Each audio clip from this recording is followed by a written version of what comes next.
price match guarantee, or check us out at Hellsberg.com. Isn't this a sports show? The Royals are currently beating the White Sox 4-0. They're going to blow it. How sad would that be? They have Duffy. I think they're fine today. Duffy's look good. Almost entirely. Well, you say that. And Danny Duffy just gave up a 2-run home run. This is Almost Entirely Sports with Joshua Brisco. Number between 1 and 4. 3. 3 is the Kansas City Royals. We've talking about the Royals for a long time. Let's keep it that way. 2. Take the show with you by listening on the Sports Radio 810 mobile app at 810WHB.com or by searching for Almost Entirely Sports wherever you get your podcasts. You gonna play this game? Sure. What game is this? Is this the sadness game? Because I'm there. This is Almost Entirely Sports on Sports Radio 810 WHB. I keep refreshing Twitter over and over again. Let me check again. I'm not seeing anything. Let me check on my phone. Hold on. It's so weird. I just can't find anybody. NFL news? No, I can't find anybody who is... Something happened with Eric Bieniemy finally? No, Rudy. No, I keep refreshing because I keep thinking that someone's going to be tweeting about what pitchers and catchers are doing today. Well, spring training did start. That's what I'm thinking. It was scheduled to start already. Right, 100% started today. Today is the first day of spring training. It's just so strange that I can't find any information about the sport of baseball beginning, as, it would be the time in Arizona and in Florida for the spring training programs to be getting going right now. And no one is talking about it. Man, baseball really is in a bad place if even baseball writers aren't tweeting about baseball being played today. I was going to say, so it's just a normal day in the world of baseball. Yeah, fair enough. Baseball's getting as much coverage today as it probably would in June. Just a second ago, I plugged in my laptop, and the second of my headphone cups started working. That's good. And I've since lost it. I don't know. There's something about how human beings must transmit electricity that occasionally gets some of these wheels moving. Every time it surprises me. Right. Which you are the master of. So much static electricity. At least only in this building, though. I don't know what it is about the carpet, what it is about this building. The static electricity just flux to me. And it can be deadly, which is why, if you ever notice, if for some reason anybody who's listening just decided to break into the building and just spy on us in the middle of the day, you would see me touching every metal doorway as I walk by, quite literally every single door. Yeah. Because if I walk just down the hallway one time without touching one and said metal doors, I will build up so much static electricity that when I touch a door or the board, it hurts me. And then also, depending on what I touch, hurts the equipment. If someone in this building ever goes down and is unconscious on the ground, our best bet for survival is to have you shuffle your feet over to them and then just touch them on the chest. Yeah, I can't help you with your diabetes, but if you develop a heart problem, you don't need medication you probably need medication. You don't need a defibrillator. That's me. If I get you to build up enough static electricity, maybe that can pay off my taser bet also. Ooh. I'm not sure. Ice Pyro says that's a weak quirk, Rudy. And it really is. That's a My Hero reference. And okay. In My Hero, some people have very, just bad quirks, right? Or just very weak. Or it's a quirk they're like, oh, that'd be cool if it was stronger. Right. Electricity would be cool. Sure. But if you could shoot it out of your fingers or something. But all I can do is just build up static electricity. And then touch metal things. Maybe shock. I could give you a slightly unpleasant shock. Yeah. Where you'd be like, that hurt. And then you just go about your life. Right. Not the most powerful superpower. Aspen, it is not just me. This being in a building full of a lot of electronics, there is a more static electricity. Mm-hmm. But for me, it is at a much higher level. Most people don't build up a ton just walking down the hallway once. I do it just once, and I've just got so much static electricity built up for whatever reason. My superpower I actually just discovered is that no matter what, I can always board a plane before the plane takes off. It just might be really unpleasant, but I will get there. Sheer force of planning, will, or some sort of divine intervention. My second quirk would probably be that no matter how much caffeine I consume, I can go to bed within 2 minutes. Yeah, I think I also have that one actually. Once every 3 months, I'll legitimately feel a little wired up, right, where I can't sleep. But it's once every 3 months maybe. Normally, I could chug a Red Bull or a G Fuel, which is what I drink now, and go right to bed. This has been a great little conversation about our personality. Boy, are those dreams weird. I always think that maybe the on-ramp is there, and then everybody's like, oh, it's got actually another mile, another half mile on this highway. I was literally waiting for you to talk to throw that out. Yeah. The issue is then I can't tell when do I put out my good segue, and then when do I put out the dummy one, which is what this is, so you can make your next joke. Yours on Twitch says paging Joshua Brisco with the knees, specifically to gate C19. If you missed that story, that was in the last hour of the show last night. You can listen to my conversation with our dear friend Seth Kaiser, and then you can listen to my conversation about the best and worst experiences I've ever had in an airport, which happened about an hour and a half apart from each other. It was a doozy. But I'm here now. I'm going to try to get to the news of the day here really quick because we're going to talk to our friend Kent Swanson of KC Sports Network in about 10 minutes. So right out of the gate with Kent early on a Wednesday. We'll also talk to Matt Connor of Arrowhead Addict at 8, and then sometime in the 9 o'clock hour, maybe we'll give you a little AES After Dark as we're here in the late winter, early spring days, and we've got a bunch of nonsense we could talk about. So we'll get to that later. But a couple pieces of Chiefs news. I was going to say minor Chiefs news, but one of them is a major thing. It's just a minor player. And the other one is, I actually think, really interesting. He's just not the absolute top of the food chain. Earlier, it was reported by the, I think it was a CBS affiliate in Las Vegas, had it first, that assault that happened right before the Pro Bowl in Las Vegas involving Alvin Kamara, allegedly, I guess, that another suspect had been named, and it was for Chiefs cornerback Chris Lammons. Lots of people say Lamons. I heard a coach say Lammons at some point recently, I think. I'm going to stick with Lammons. Forgive me if it's wrong.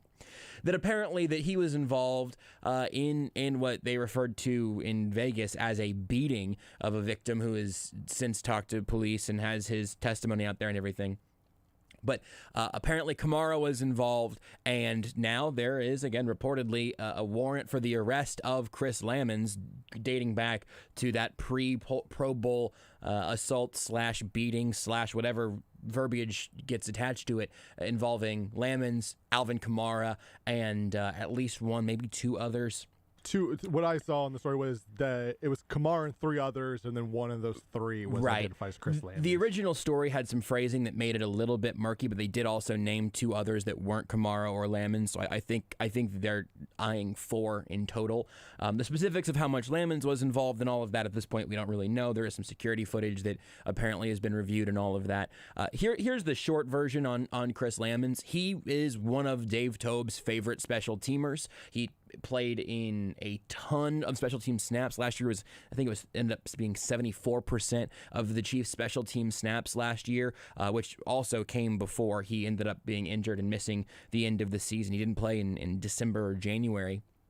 So he is kind of one of those guys that going into exclusive rights free agency, which is going to be his case coming up here when the new league year starts and going in the training camp next year, he would have been one of those guys that I would have penciled in as he'll get a roster spot because Dave Toub, because of his special teams contributions. Obviously now, I think that is in jeopardy. I don't think it is obviously completely gone. I'd be surprised if we get some sort of tweet in the next 3 hours saying the Chiefs have released Chris Lammons. I imagine they're going to wait it out and see what happens. He's not Damon Arnett because he didn't have prior things, and also he has done things for this football team.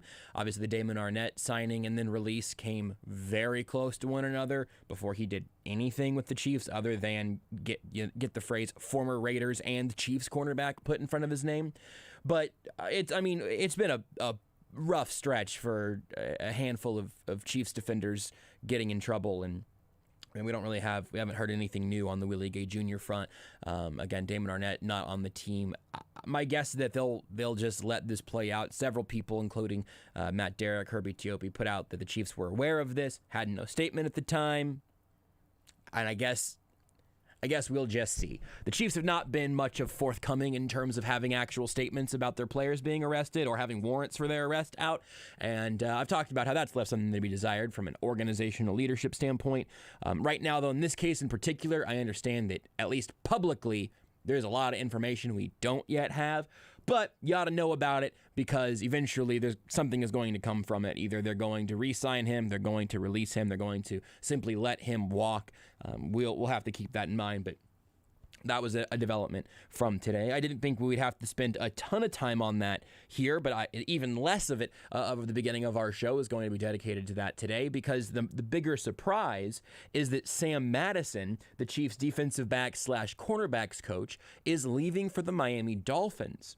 That's where he played the majority of his, a number of years in Miami. I can't remember if he played exclusively in Miami or not, now that I am saying all of that out loud.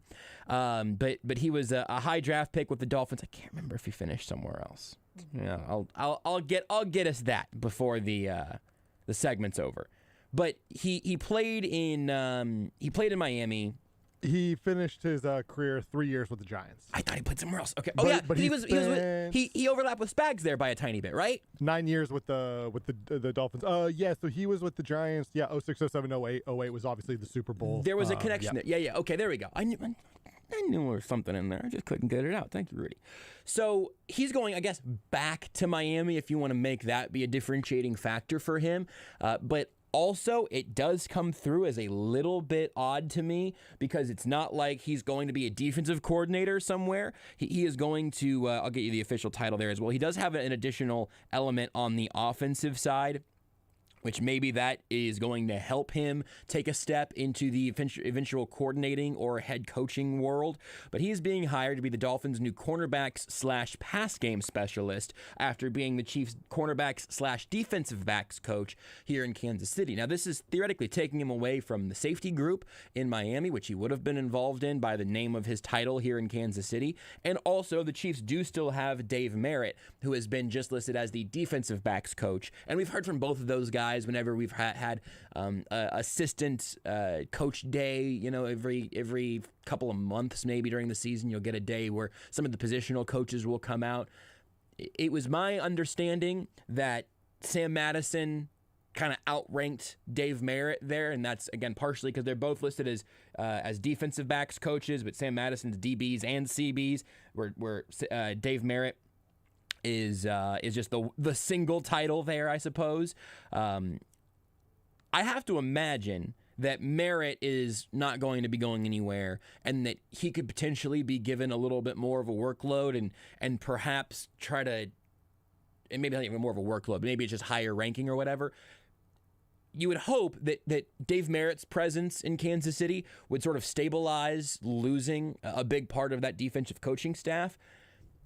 But this feels like a legitimate hit to the coaching staff.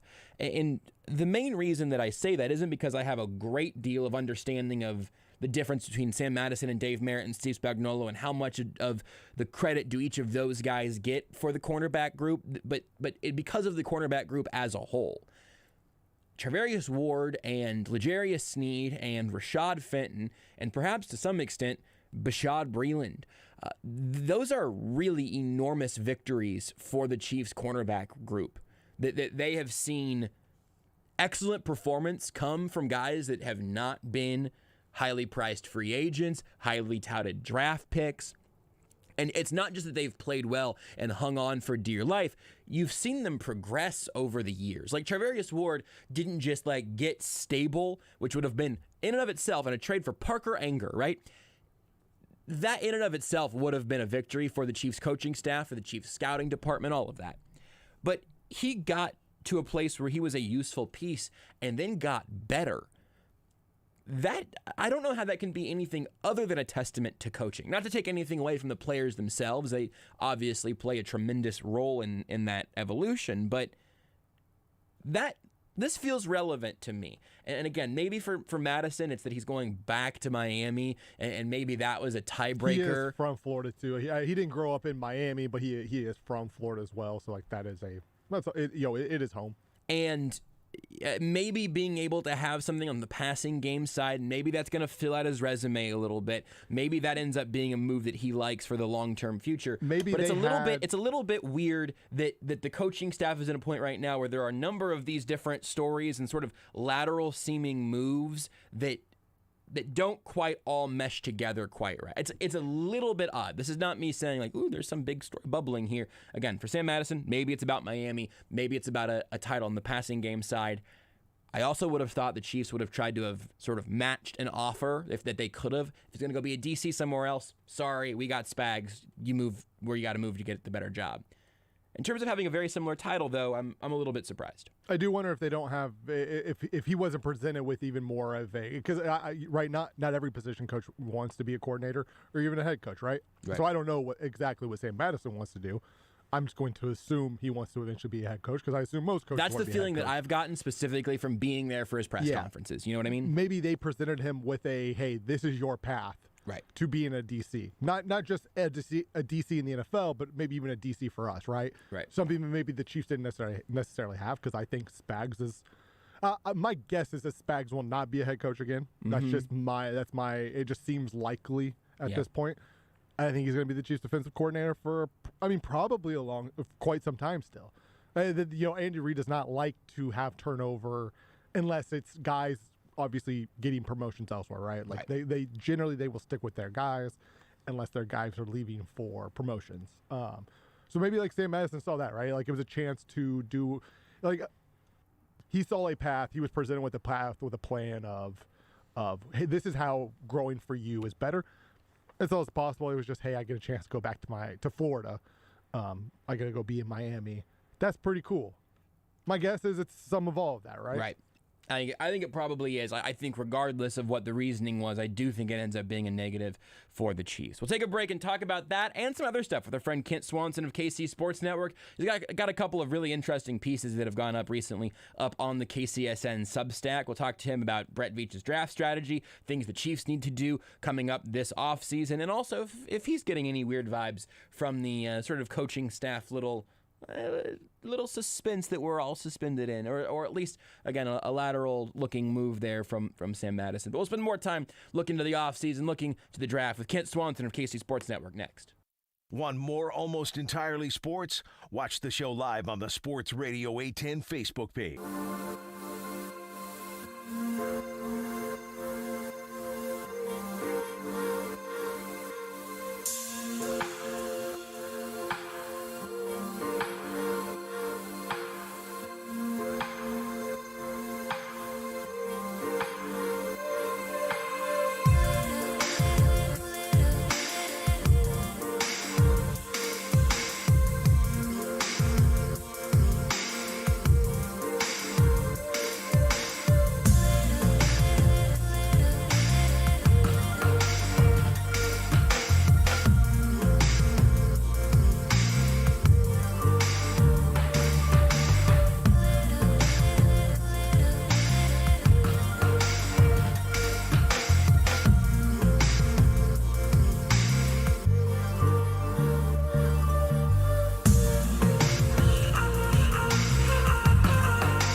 listening to Almost Entirely Sports. I've been a Chiefs fan now, and I've for my entire short life, and I haven't seen any quarterbacks that are out here ready to go rock a jeans commercial. I want Patrick Mahomes to have the ability to go absolutely crush a commercial selling denim. I want that for my quarterback. With Joshua Brisco. What are they going to do with his voice? It's Pat Mahomes with Lee Jeans here. On Sports Radio 810 WHB.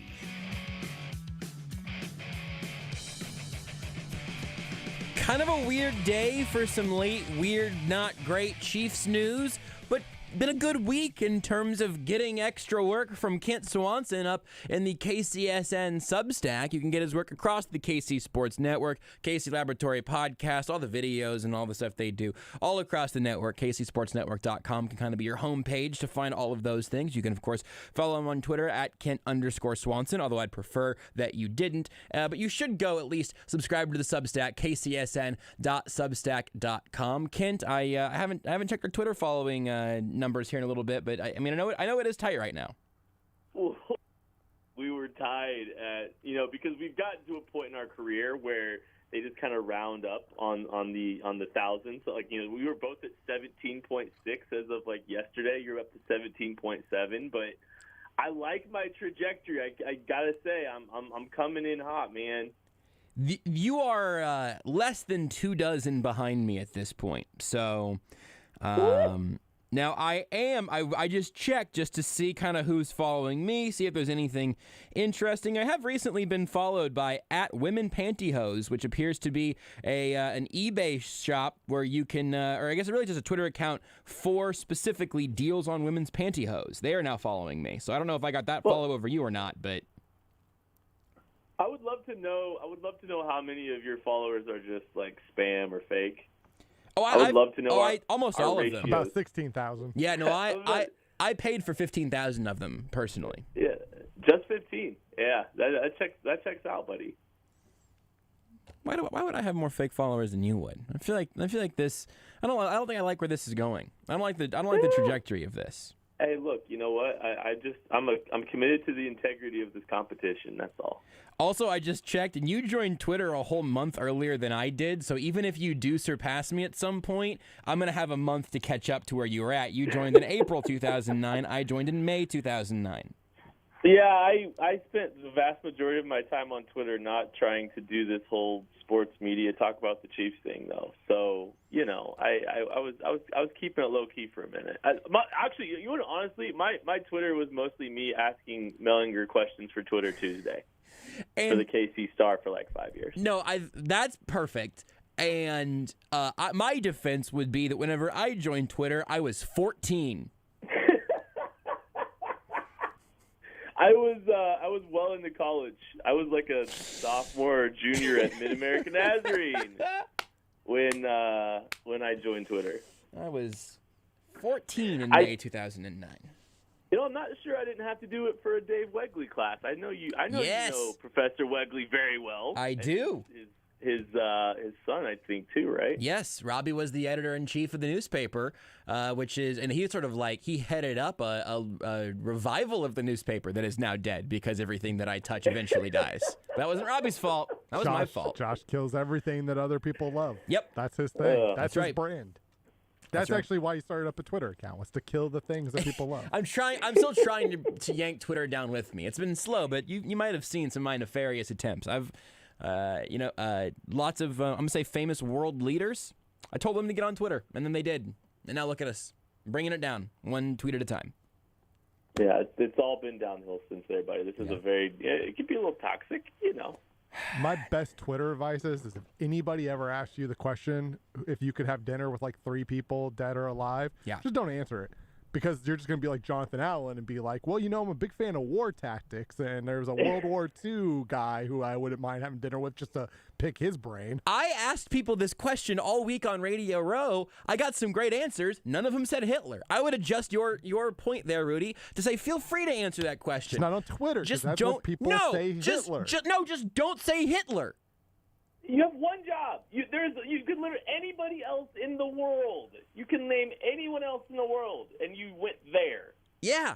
Yeah, it's literally just to pick the almost at a level that is beyond parody at this point. Just don't pick the worst answer. Okay, here's the better Twitter advice then. Never, if you're thinking to yourself, I should do an AMA and it's 3 a.m., just don't.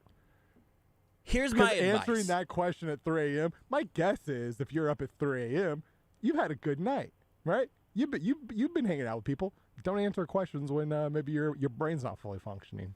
I've got 2 pieces of advice, and then Kent, you can give your Twitter advice, then I'm going to ask you some Chiefs stuff. First piece of advice, never tweet. Second piece of advice, don't follow Kent. Period. That's the list. You can't get in trouble if you avoid those 2 things.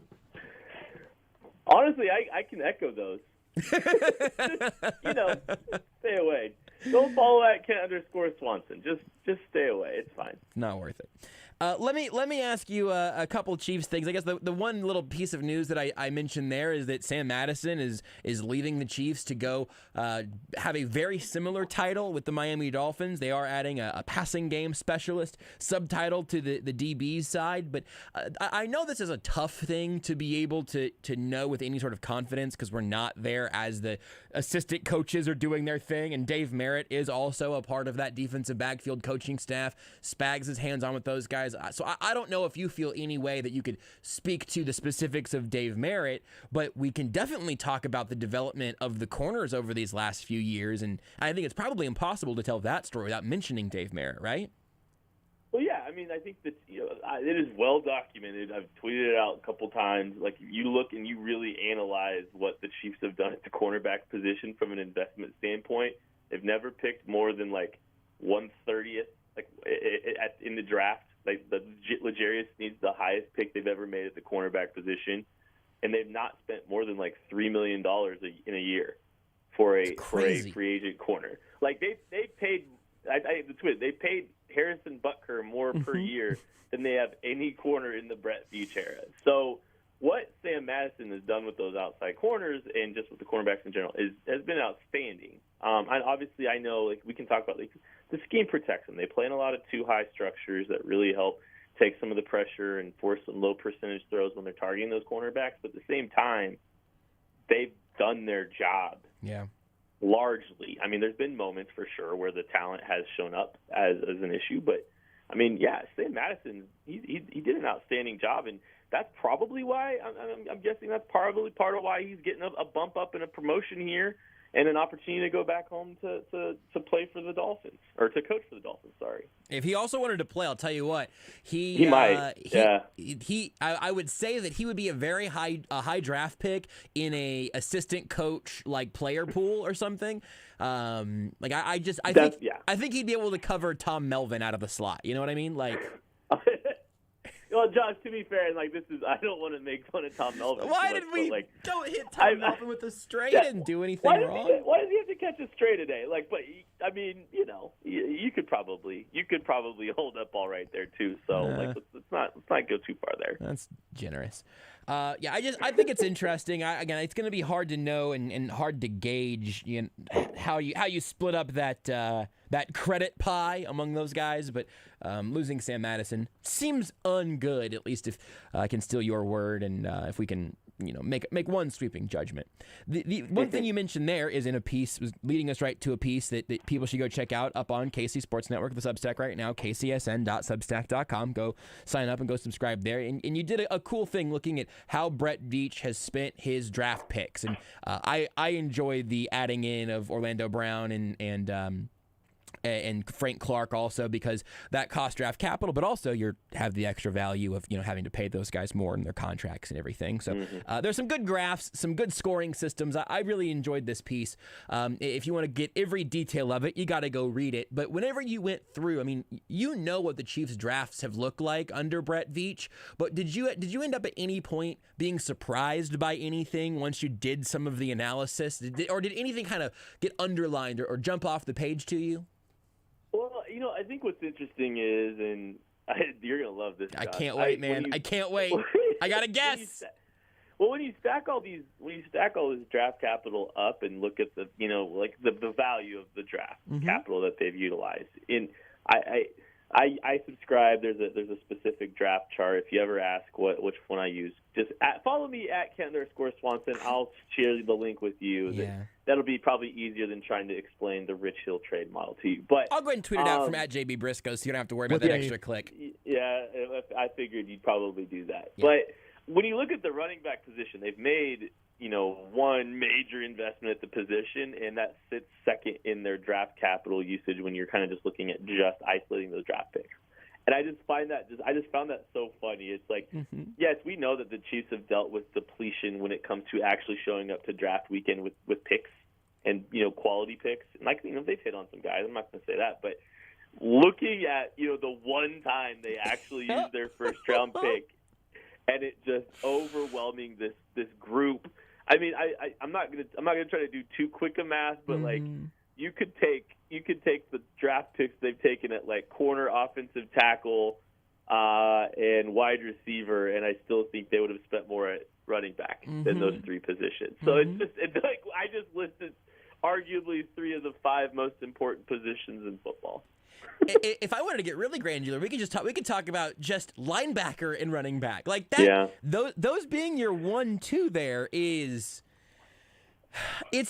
I'll tell you what I do think it says because Veach even talked in his press conference from a couple of weeks ago.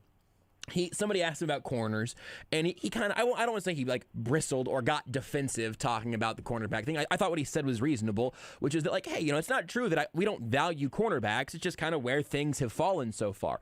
I understand that, and again, we just talked about the cornerbacks, the value they've gotten out of them, all of that.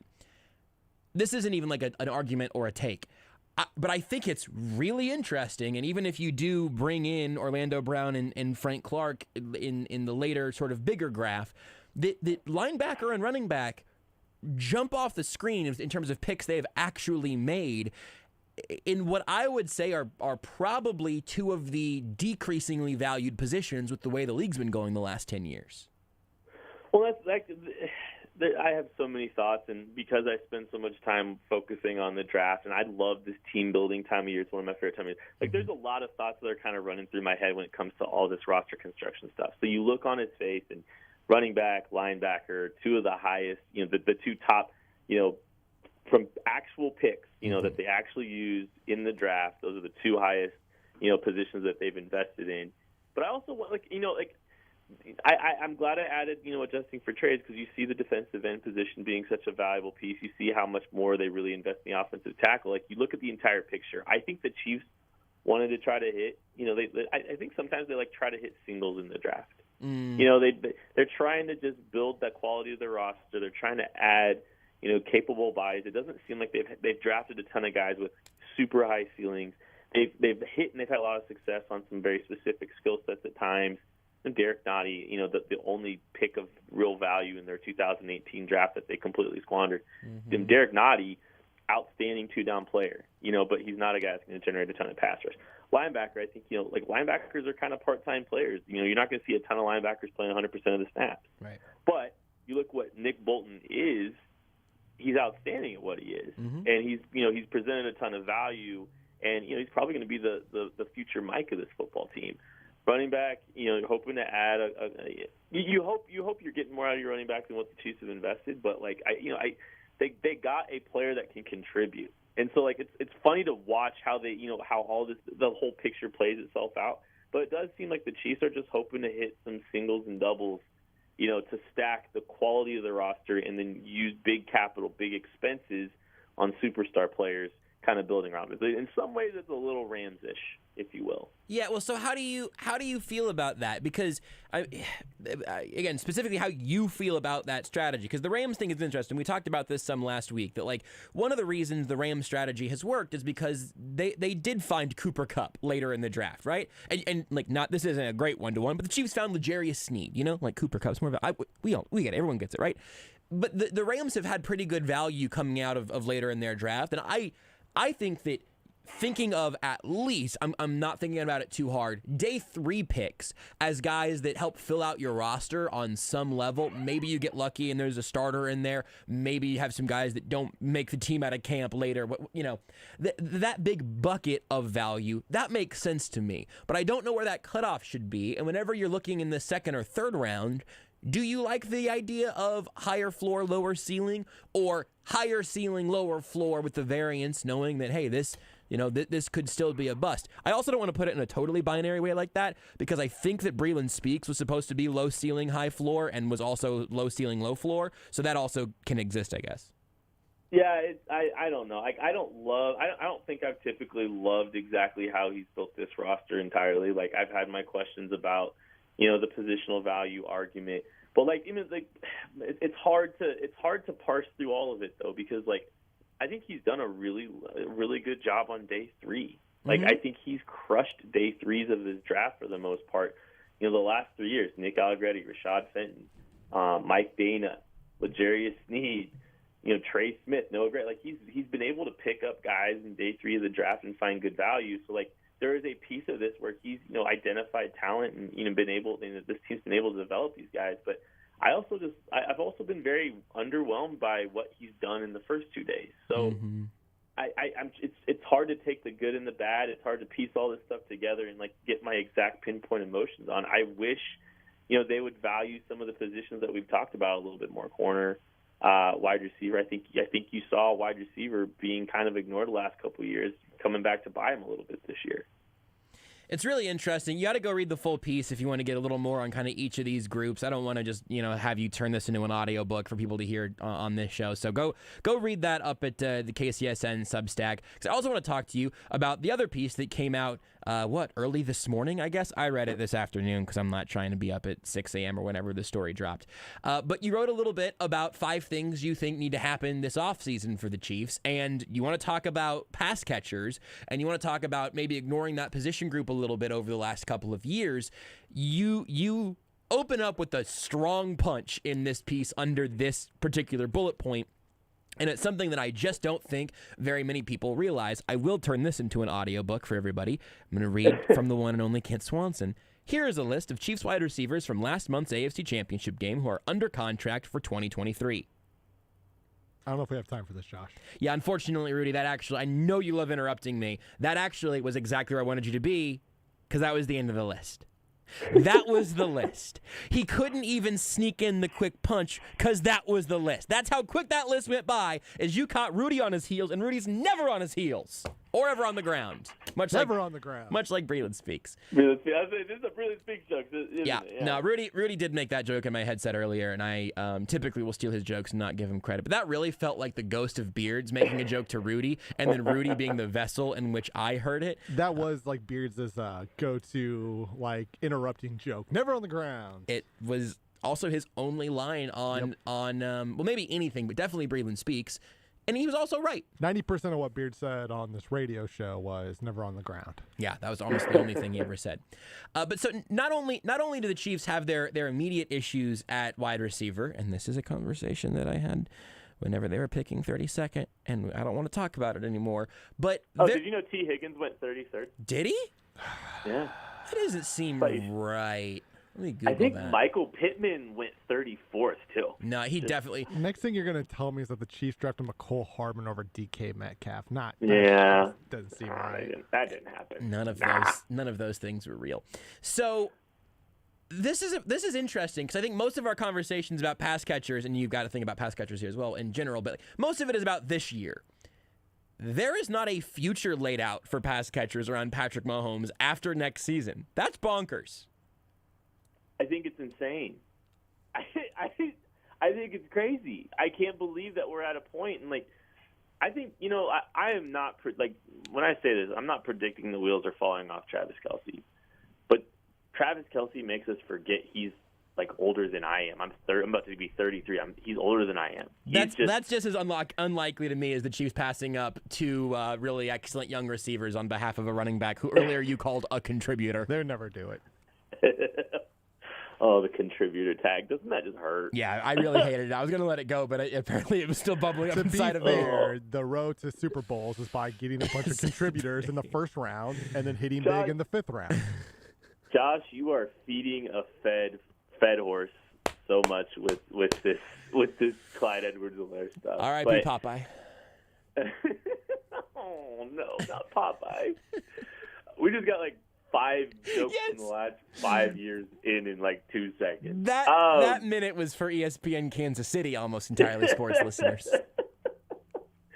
Yeah, we're gonna start making jokes. I'm gonna have to bring out Patrick Mahomes with Lee Jeans before it's all said and Pocket done. Mahomes, But anyway, Pocket Mahomes. I still have him. I mean, that was the liner. Yeah. Wide receiver though. Oh yeah, so the wide receiver for the future. Currently in 2023. Here's the list again.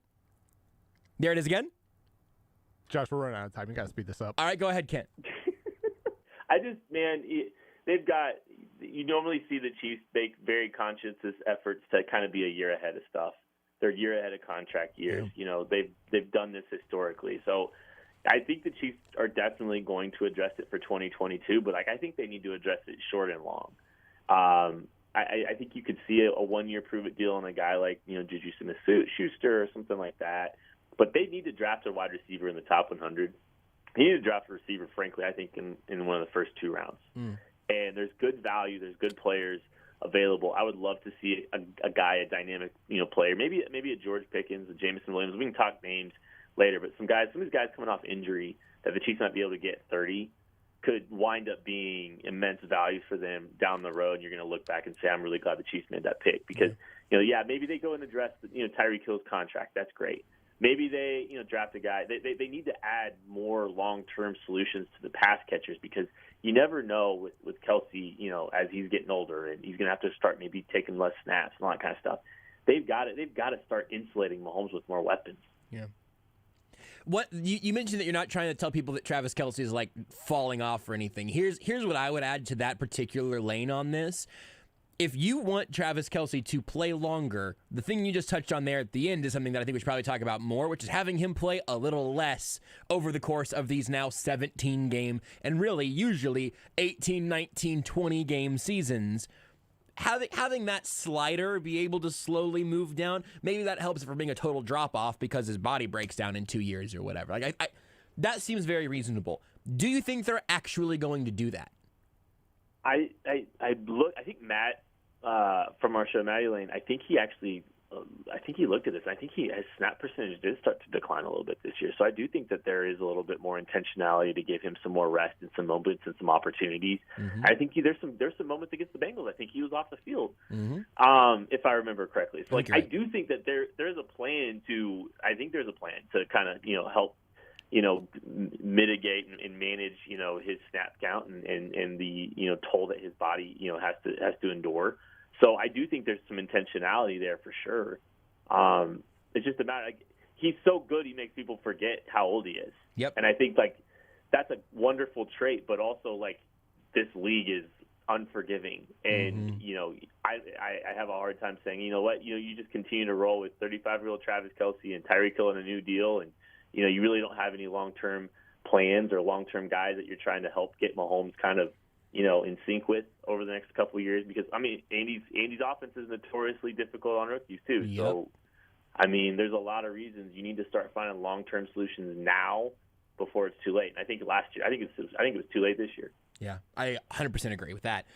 One other thing that this all kind of touches together, and we can talk about the pass rush some other time. I'm enjoying talking about the offense with you. One other thing you say that you want to see happen this offseason is the Chiefs actually make 4 picks in the first 3 rounds. They've got 4 picks. They got a 1, 2, and 2 threes because they got an extra third when Ryan Poles went to the Bears. And you touch on something here that really warms my heart from a strategic perspective. I have tended now over the last couple of years at least to abide by the idea that hey, you more or less, or at least as a baseline, it's better to have more picks than better picks if it's a relatively similar value, right? You'd rather have 1 first and 4 sevenths. But if it's going to be somewhat similar, I would typically rather see more picks. It's one reason why trading up for Noah Gray last year was actually a move in terms of moving up that I was cool with. It didn't actually cost them any picks. They got another later pick as they moved up a few spots. I think for the back end of the roster discussion we've talked about, for the top end high ceiling discussion we've talked about, I think that actually making those picks from a salary cap perspective, even those younger cost controlled players that you have, I think that is an important part of what the Chiefs could be doing more of or better at. You're also in that mindset, at least to some extent, it seems. Walk me through why that's important to you and what you would add, and if even the specifics of that ultimately matter, or how flexible you'd be fine with the Chiefs being in that.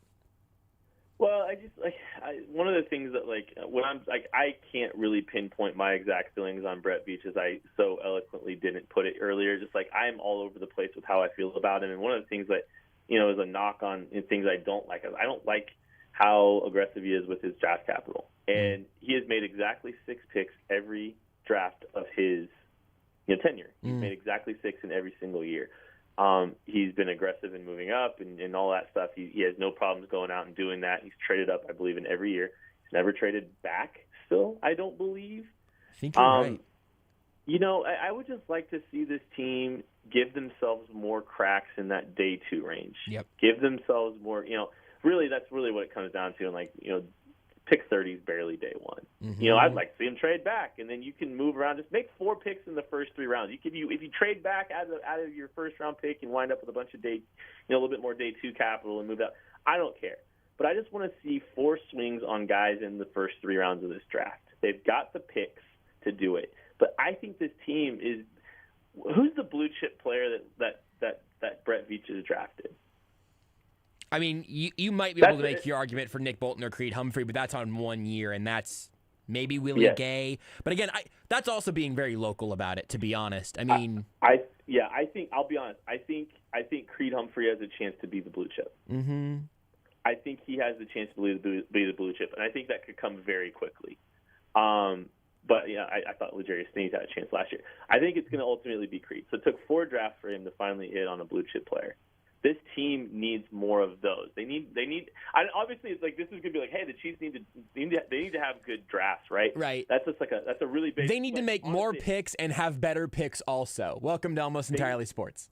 Yeah, the #analytics. Right. But they just need a couple more blue chips in the hopper, because I think what you've seen is this team has paid for the sins of the 2018 draft in a big way, because all the players that they drafted, they needed more athleticism at linebacker, they needed more safety depth, they needed more pass rush depth, and they drafted all 3 of those positions, and none of them did a single thing in their first 4 picks.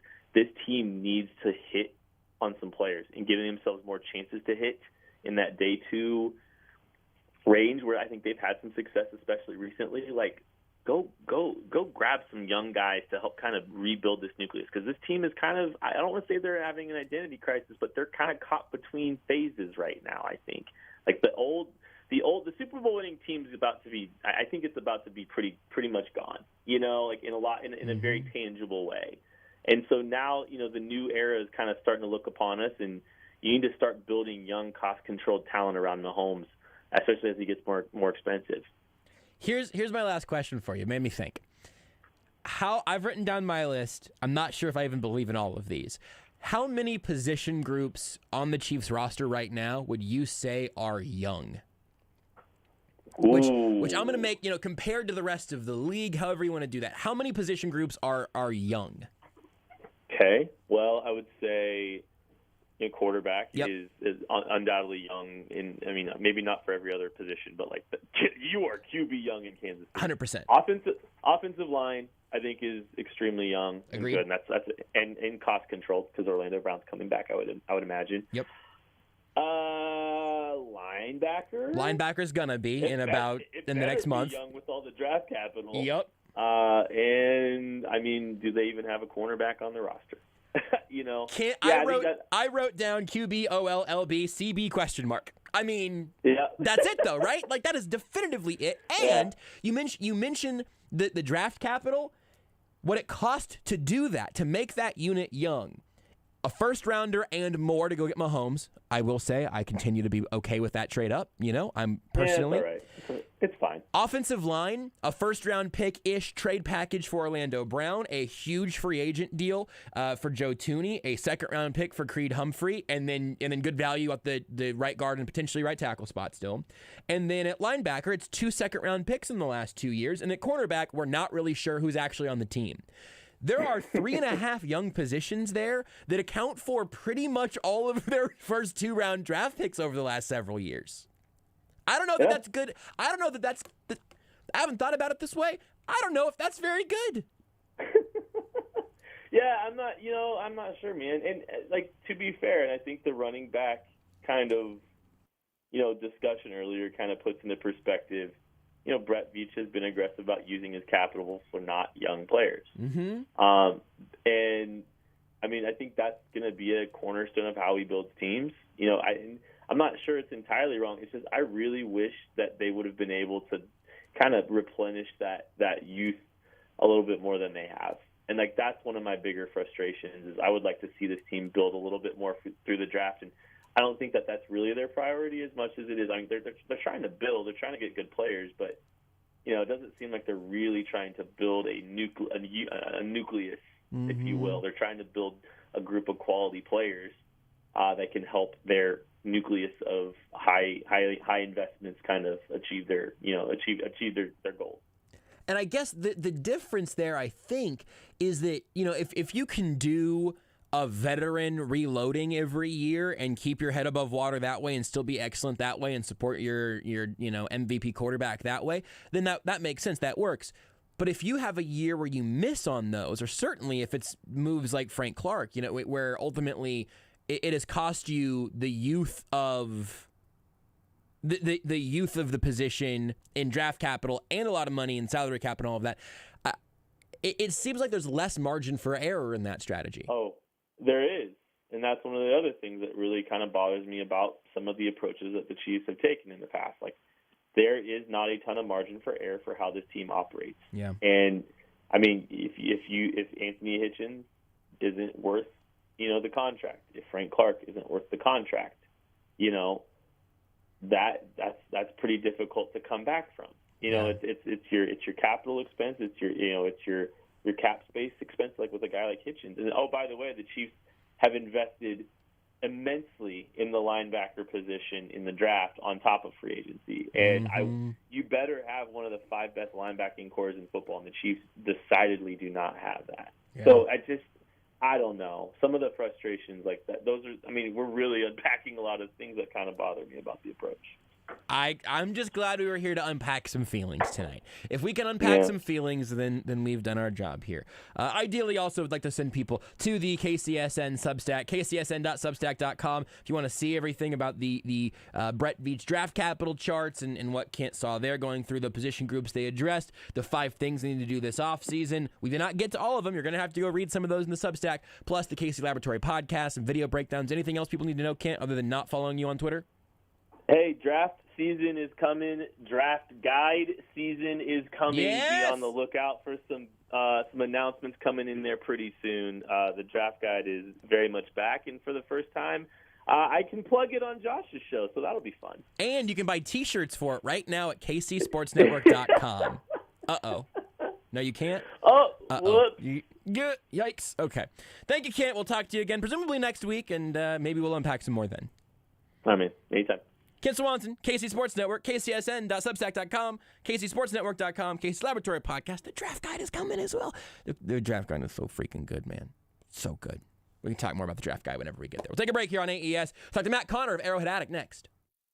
You're listening to Almost Entirely Sports with Joshua Brisco on Sports.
It's Almost Entirely Sports with Joshua Brisco. If we take a tight end earlier than like the 8th round in the draft, I'm going to quit my job. I'm just so tired of, a guy's going to get 10 touches, whatever. All this, like, we need a second-round tight end right now or third round when there are so many other needs. Yeah, I'm just not here for it. I'm not here for it. On Sports Radio 810 WHB. Don't let your lying ears deceive you. He's still with Arrowhead Addict. You can still follow him on Twitter at Matt Connor AA, still covering the Kansas City Chiefs. You can also hear him on the Arrowhead Addict podcast. You can everything at Arrowhead Addict. You can also follow Arrowhead Addict on Twitter at Arrowhead Addict. I feel like every time I introduce you, Matt, I end up saying the words Arrowhead Addict like 75 times. Plus, it's alliterative, so it really just gets out of control. It snowballs for me. I like it. It's like a pastor made it up and is like, we need your consternation, your conservation, and your. Well, anyway, you know what I'm saying. I wish you would have gone for a third word that rhymed with Bation. Can't think of any. I slowed my roll. How are you? I'm better now. This is a great way to start a segment. Oh, fantastic. Well, look, I mean, we're in kind of an odd point here, right? Because we're shifting into the offseason mode, but there's still some stuff actually happening. I don't need you to break down what you think might have happened around Chris Lamons and Alvin Kamara and that whole thing I mentioned at the beginning of the show. If you want to read about it, you can go check it out at arrowheadaddict.com. I'm sure I believe I saw a quick story go up from you guys there. So you can find our details around the internet. But I do want to talk to you about what happened like right before the show tonight, which is that Sam Madison is leaving the Chiefs to go take on a very similar title, at least, with the Miami Dolphins. He was defensive backs and cornerbacks coach here. He's now going to Miami and adding passing game specialist to his title, so maybe rounding out the resume a little bit, maybe getting a raise. I'm not really sure what went into that, but for as much as we've talked about how the Chiefs have gotten a ton out of their defensive backs, especially their corners over these last few years, that feels like one of those assistant coaches moving on that could be a legitimate factor. Am I overreacting? No, yeah, I'm with you. Here's the hard part is figuring out, because we want to like divvy it up, like what percentage of Charvarius Ward's growth is directly attributable to Sam Madison, and how much is Dave Merritt, the other secondary coach, or whatever, right? Or Spags, or is it Tyron's leadership on the field, or whatever. And man, it's a great. I guess I feel good for Sam Madison because looking back at his career, the Dolphins made him a second-round pick in '97. That guy played 138 games in Miami, 4 Pro Bowl seasons, 2-time first-team All-Pro with the Dolphins. It's really a homecoming for him. And so there's a part of it that's like, wait, why would he leave to take the same job somewhere else? And I have to believe that for Sam, it's got to feel good to go back to South Florida in that way. So maybe kudos for him. But gosh, is there any team that has gotten more from a lesser investment at a single position than the Kansas City Chiefs at cornerback in the last 3 or 4 years? Yeah, if there is one, maybe we're too close to the Chiefs to find it somewhere else, but I'd put that up against literally anybody in any other position group because that has just been the continuing story there. And you're right, I did the same exact thing in the first hour of how much is Sam Madison, how much of it's Dave Merritt, how much is Spags, and how much is Charvarius Ward's personal trainer, and how that stuff we can't really know, and even if we're able to ask at some point next year, no one will tell us the truth because everybody wants to share the credit around for the most part, I think, which I think is also a pretty good thing. But yeah, it's just it strikes me as interesting, especially also, I mean, we are still right now in a little bit of flux around Eric Bieniemy, and I don't know, there's a weird number of like, hey, did you hear about the thing that maybe happened? And then I keep kind of just not ever getting any more details than that. You have Mike Kafka, who seemed clearly to be the OC in waiting, deciding he didn't want to wait anymore, and then he goes to New York with Brian Daboll. Like I don't know. I don't want to try to build up this idea that the Chiefs are in disarray or something right now, because I don't think that's true. But it does seem like there are a lot of moving parts after they were able to enjoy not as many of those following the Super Bowls. Yeah, I think what you just said is so important here for context. When we've had such continuity at all levels. Like, it's crazy that the only coaching move is like, oh my gosh, Dylan McCullough left, and now we have a hole at running backs coach. Right.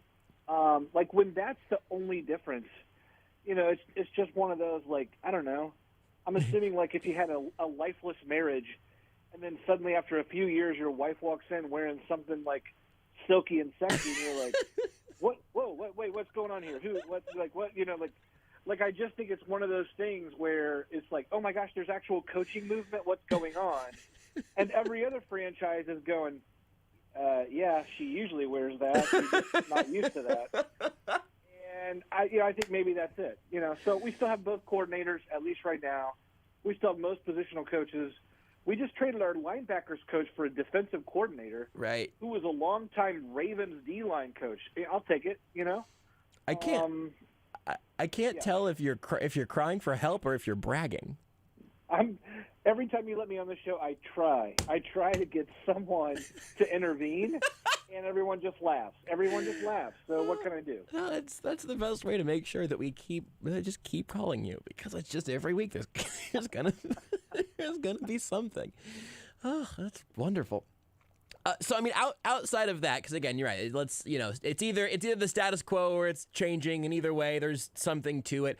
If I had to put you on the hot seat right now, though, with the specifics of the offensive side, specifically with Eric Bieniemy, when you say they've got both coordinators right now, it is public knowledge at this point that he signed a 1-year contract. I believe a second consecutive 1-year contract. It's not like they haven't been here before, but signed a 1-year contract, and it's my understanding that Andy Reid and the Chiefs pretty much assumed that he's going to get a head coaching job as long as nothing wild happened with the offense this year. And it wasn't great, but I wouldn't say that it was, compared to the last couple of years, but it was still an excellent offense with Patrick Mahomes quarterbacking it. But now we're at this point where it seems like there's at least a little bit of smoke around the idea of, hey, could Bieniemy do something different? What should the Chiefs be wanting to happen? What should Eric Bieniemy want to happen, just specifically through your eyes? Well, look, based on everything I don't know and then don't even want to put conjecture there, I would say this. I think it's only fair for the Chiefs to go, hey, look, you have a home here as long as you want. You have, he's done nothing wrong. He's been a trusted part of the staff for years. I mean, I just can't imagine that there's some weird bad blood boiling over when you have you have a decade worth of relationship there. So pretending that there's some sideline bubble up or some whatever, I hate all that. At the same time, I mean, if you're Bieniemy, it's unfair to have to escape Patrick Mahomes' shadow. Right.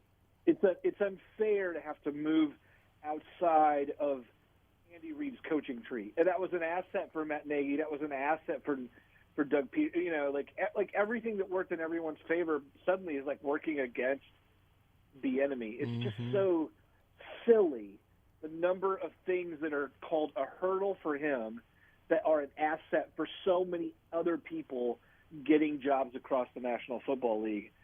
So, but he has to be realistic about what he wants. Look, he's 52. You got, Sean McVay was hired 20 years earlier in his career as a head coach. He's got to look around and go, man, if I really do want to make a head coach one day, maybe I've got to get out of Kansas City for a year, which I think is unfair. I don't think the Chiefs should force that on him. But again, maybe there are things that we don't know, but just based upon what we know, I don't know. What do you think? And what do you make of all this chatter? Because I get bothered sometimes by, somehow Bob 010287 Chief fan is like, my cousin works for, or one time I got a plane to fly with a banner over Arrowhead, and I'm responsible for John Dorsey coming on board. Is that the pastor from earlier? Is he back? Yeah. I got Consternation and Bieber Nation, and that stuff drives me bananas. I just can't mute those people on Twitter fast enough. Yeah. And when they actually do have the connection, that drives me only more insane. Because it's just because it is. Anyway, what do you make of all that? I don't like how you turn the show against me sometimes when you start interviewing me all of a sudden. Sorry. I agree with I think maybe every breath of that of the specifics that I can't. If it came out that the Chiefs sort of encouraged him to leave the team, I'd be pretty surprised by that. I also would imagine that they would want him back, especially with Kafka being gone now. And I think that the exact right question to be asking is, does Eric Bieniemy believe that he needs to get away from Patrick Mahomes and Andy Reid to get a real shot at being a head coach somewhere else? Now, again, to also agree with you on this, that is a ridiculous thing for an offensive coordinator to have to ask. Wait a second, do I have to go install my own system somewhere else? Do I have to go be my own guy somewhere else away from Andy Reid and Patrick Mahomes because we have all been too good at our jobs for so long? And I think there is something very specifically special to the idea of Doug Peterson and Matt Nagy were able to take these things and have them be positives for themselves. And Eric Bieniemy, for him, it's a hurdle. I think there's something else going on there that we don't have to like tiptoe around. There's a fundamental issue in the way that the NFL is hiring minority head coaches, or more accurately, not hiring minority head coaches. And I think that shows up in there as well when you specifically do the resume comparison thing. Kevin O'Connell wasn't calling plays in LA. The play calling thing is a wobbly shield. The quarterback was too good thing is something I've literally never heard of before. It doesn't add up to me. And I think that means we all start looking for crooked numbers of some sort. And I don't know if the issue is with the numbers or with who's doing the math. Yeah, and here's what I hate. The guy who's done nothing wrong except simply be available is the one who takes all the slander. Yep. All the made-up slander. Like, oh, he must suck at interviewing. And it's like, oh, really? Because have you ever watched one of his press conferences where everyone is both attracted to his charisma and drawn to his confidence and swayed by actually the words that he has to say? Mm-hmm. Like, all his players swear by him. Andy Reid says he's totally ready. Like, he's been on the team for 10 years. If there was really some bad blood or inability to work together or like difference of philosophy, you think there would be – this like they're family by now at this point. So, like, the fact that we've got to invent things like, oh, I hear he interviews poorly. I almost want to say, man, shut up. Because you know what? If you couldn't get a job, the last thing you'd want is to hear people go, oh, well, it's probably just because he interviews poorly. Like you'd be like, you don't know. You weren't in the – like, so we're making up bad things about Bieniemy versus looking at the system and going, maybe the system sucks. Yeah. Yeah, I think that shows where people's biases are in terms of, hey, who's more likely to be wrong here, the one head coach or the 15 organizations, and I don't know. You can play that numbers game, I guess, but anyway, I think it's interesting, and I'm just it's been a little bit of a weird off season. I don't know if that's because of the silky lingerie you've described earlier, or because of the lack of it. I'm not sure, but that we can leave that to everyone else's imagination. Unfortunately, that's just where I regret a lot of choices of words all the time. Let's talk about some actual players and some decisions. We're in that zooming out, looking at the offseason mode right now. And the thing that I'm going to ask you every day until there's a solution is what are in your mind, what's the chance that Tyrann Mathieu is a Kansas City Chief next year? And also, what should the Chiefs I don't want to say what should the Chiefs do, because I do not think it is fair to say, hey, tell me if they should sign him or not, because I think pretty much everybody would say, hey, if Tyrann Mathieu wanted to sign a one-year deal for even, let's say, $15 million, I think everybody would hit that button. And if you said he wants to sign a 5-year deal with an average annual value of $20 million, I don't think many people would argue that the Chiefs could do that, although Rudy did just raise his hand very high. I'm gonna make Rudy the one alone on island there. I'm a big fan of. It's not my money. True. True. I'm not going to tell Clark how to spend it. It's That's not like just, there's a salary cap in the NFL, right? That's just proof that you've got this a king. This is baseball, right? There's no salary cap, right? That's just proof that you got a king size Snickers there, Rudy. That's just king Snickers stuff right there. But where I just don't want Tyrann Mathieu dragging me on Twitter. I'm just hedging my bets here. No, dude, I get it. I've thought about making that pivot myself. It's just not very fun on this side. But where do you land there, Matt? When you have to kind of draw that line in the sand somewhere, and then do you have a guess as to will somebody else outbid Kansas City? Boy, that would be – I think you've got a lot left. I think it would be a great play. If I was a team with max cap room and I was looking for someone to help put my defense over the top. His remaining production, versatility, civic engagement, and proven leadership on the field. I would overpay for a guy like that if I was like the Jags or another team that needed to go over the top. But look, I think I think there's a 90% chance that Matthew's back with the Chiefs next year. I think everyone has stuck to the same script. I love you. Oh, what do you say, Chiefs? Oh, we love him too. Right. Hey, Tyron, it's been 2 months. Do you still love us? Oh, yeah, I love it here. Hey, Clark Hunt, what do you think? I love him. Let's turn it to Andy Reid. Oh, yeah, I love him like cheeseburger. Brett Beach, love him. Love his leadership. Could never get enough. Pastor, Consternation, Tyron Nation. We love him, Tyron Matthew. So I just think even my wife, who's wearing a silky negligee right now, says she loves him. So here's what I think. I that's a lot of public relations to walk back. You don't sign him. If you can't come to terms, both of you, if you can't come to terms on something that makes sense for the team and something that rewards a player who's been MVP 2 of the 3 years he's been here, then you're having to walk back a lot of public-facing comments that said, we are in love and we will get married. Yeah. I just am I just feel like I've been punched in the face by your analysis. I am staggered, and I'm just grateful that it's happening on our airwaves. I think you're right that if it felt like they were headed to the split, all of those public facing comments would be strange. I also think, and again, just tell me if I'm off base. Like even in his press conference, Brett Veach sort of said like, we're going to kind of get the Tyrann Mathieu after we figure out Orlando Brown Jr. Where even in some level, I think there's an acknowledgement that he won't be the first move, perhaps. The other element of it is that I thought they were going to extend him last offseason when they still would have had more leverage. And I still to this day don't really know where the mismatch came last offseason. Yeah, I read something and I can't now. It's an unsubstantiated. Whatever it is. That passer, he can't think of a word, right? It's an obfuscation. It's like a Harry Carey. So it's one of those things where, like a cash flow issue. Do you remember reading about this? Oh yeah. Like there's something about having to have a certain amount of cash on hand. Yeah. And with other big contracts and with COVID, like it was the same issue that the Raiders had, that they could not offer Khalil Mack exactly what he needed at the time. Right. So it wasn't going to be freed up, and so they had to trade him. Right. So you have to be able to put money in escrow with guaranteed money. If your money is guaranteed but is not going to the player yet, it needs to be in an account somewhere. That was the Khalil Mack thing.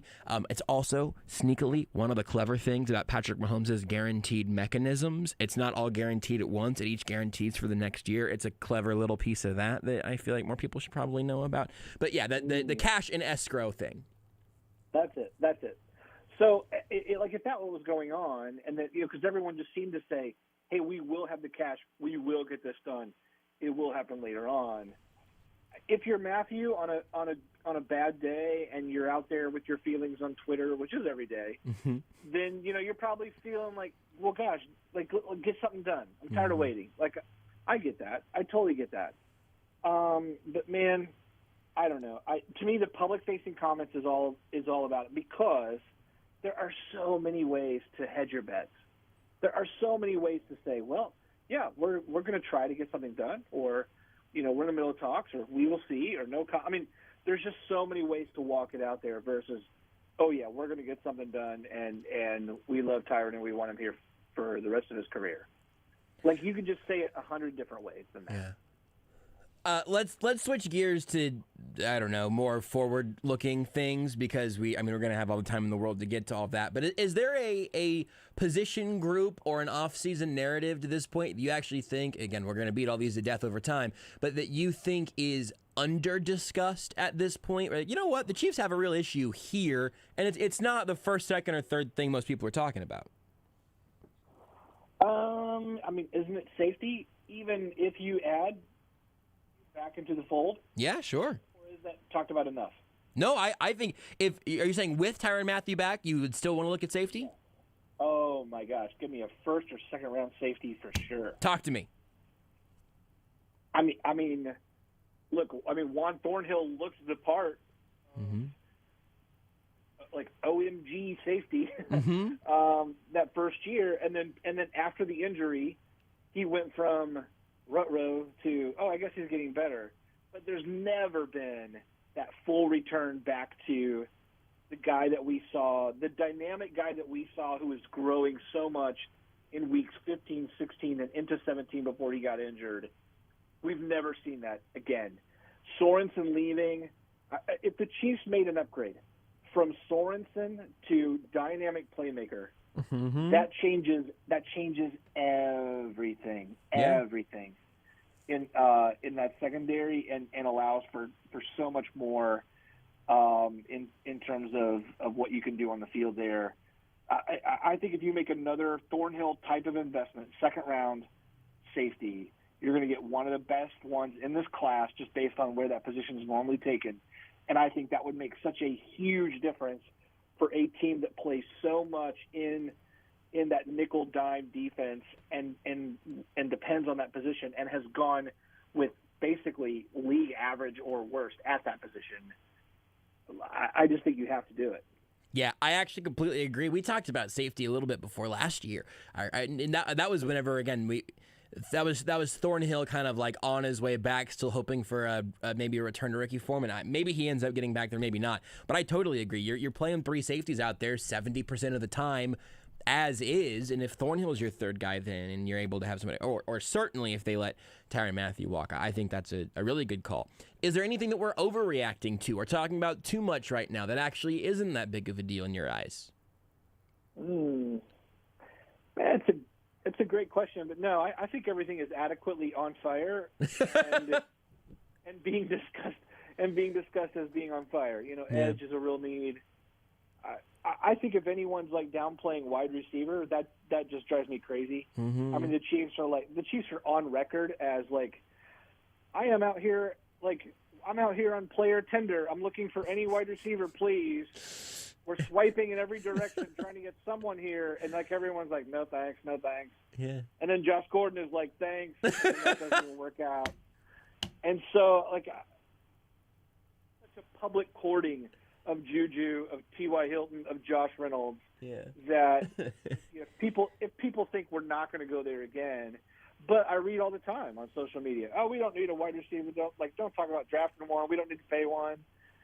And I'm just thinking, man, you're crazy. I mean, so I know Kent feels the same way. I'm sure you guys were talking about the same thing, not too long ago. But the three of us are smart and right and handsome, and everyone else is a dumb idiot, a dumb ugly idiot. Since I said handsome, I'll make everybody else a dumb ugly idiot. Am I the dumb ugly idiot, or am I one of the three? Well, there's four people that have been talked about. The three were definitely me, Kent, and Matt. How do you feel about the Chiefs investing in wide receiver this week, Rudy? I mean, I would like to see them add a running back who's basically a wide receiver in the first round of the draft, but that's just me. Your beard looks bad. Your hair sucks. Bad hair day. For. I don't like that jacket or the hoodie you have on. But it's just a plain black hoodie. I hate your shoes. Yeah, my shoes aren't great. You had a chance. I was ready to fire off all of those as compliments, and you just said the wrong thing. I'm sorry if that was hurtful, and you have to carry that with you through the rest of your evening, maybe the rest of your life. I just think the easy solution to the wide receiver room is trading. They have 4 picks in the first 2-3 rounds. Yep, one in the first, one in the second, two in the third. Keep the first. Use that to trade for whoever they feel like they need to fill a position. Sure. And then the second and the third you give to Miami and Jacksonville for Travis Etienne and Lynn Bowden. Wow. Because I just want running backs who are basically wide receivers. Matt, I don't know how you'd feel about commuting to. And also, Lynn Bowden can play quarterback. I don't know how you'd feel. Your backup. I don't know how you'd feel about commuting to Kansas City to produce almost entirely sports, but I feel like there's going to be an opening soon. Rudy sounding fruity, nudie. I don't know what I'm saying. I was just trying to keep that pastor thing going. I'm sorry. I just was in that mode. I was flossing right before I came on the show. So like the dance? I don't know. No. Well, yeah, maybe I was dancing while also, Getting popcorn out from between my teeth. Yeah. I'm sorry, Rudy. No, I should be thanking you, Matt. You have great ideas. Anytime you can trade a second-round pick for a guy coming off an ACL injury at a position you've already invested in first is great. Sounds great. Look, Urban Meyer loved him. I don't understand why you wouldn't love him also. He's a great judgment of character and leadership. Yeah, and football talent. I'm for it. What a dumb show this is. This segment's been great. This whole show, just the way this show exists, is stupid to me. Matt, I'll let you go on this. Give people something they can go read on Arrowhead Addict right now. I don't care if it's something you wrote or something that someone else wrote, or maybe it's something that's coming out in the next couple of days.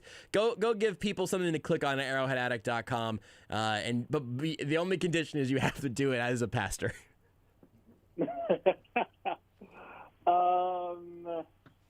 It's hard to say. We got something. Hey, everybody, we got with every head bowed and every eye closed. Raise your finger and click on the button if you want to come check out our thing about Frank Clark and what a race structure deal could look like. Yes, I see that hand. Yes, I see that hand. Amen. Young people, I see a generation rising up.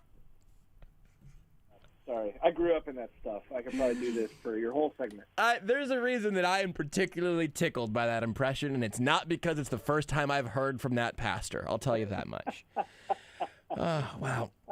Well, we have Reverend Matt Derrick and now Pastor Matt Connor. It's a differentiation. It's an important. If you know, you know. If you know, you understand the difference between those two designations. The religion of AES. Yeah, it's more of a cult, I would say, at this point. For sure. But hey, every cult started off as a religion, right? I love it. What's your Kool-Aid? Is there like a drink of choice that we all take? It's Rudy's G Fuel for sure. Yeah, it's just you put a G Fuel, get a G Fuel shaker, shake it all up, and we actually don't really know all the chemicals that are in there, so we might be a step ahead of you on that one actually. I just know it's sugar free. Yeah, which somehow still has not roped me back in. I think I realized somewhere along the line that maybe I should rethink energy drinks and diabetes don't mix. Yeah, but if it's sugar free, I don't know. Maybe I'll give it a shot. Matt, you're the best. I appreciate you making some really stupid time for us tonight. I appreciate your new character even more than I appreciate your Chiefs analysis, and the analysis was pretty good. Well, we all know. Yeah, we all really know. Thanks, Yeah, Matt. you guys are great. Thanks so much. You follow him on Twitter. You won't be able to hear the accent in his tweets, but you can follow him on Twitter at MattConnorAA. Check out Arrowhead Addict for all the great work that he does there. A whole staff of folks contributing at Arrowhead Addict, but you really ought to go follow him on Twitter again at MattConnorAA. And we will talk about it whenever we come back, about all the things that we have learned here together tonight. Can I get an amen? Take the show with you wherever you go. Listen live on the Sports Radio 810.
This is Almost Entirely Sports with Joshua Brisco. The first commandment of Almost Entirely Sports is, thou shalt abandon all pre-planned material in favor of the best possible radio show. It's going to be a big tablet if this is the first one. Well, we're going to edit it down later. The second commandment is, thou shalt respect the nonsense. The third commandment, I think, is, thou shalt talk Chiefs when there's any possible reason to. On Sports Radio 810 WHB. We can talk about Eric Bieniemy here a little bit. Hey, listen. Hey, you folks on YouTube. I saw your comments.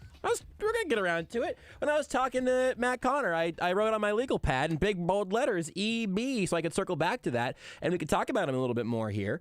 Don't you ever accuse us of not reading the chat, okay? I mean, I do sometimes forget that. So do I, but don't ever accuse us of it. I'm just dumb. Just accept that we do that sometimes. I read it when I remember to load it to read it.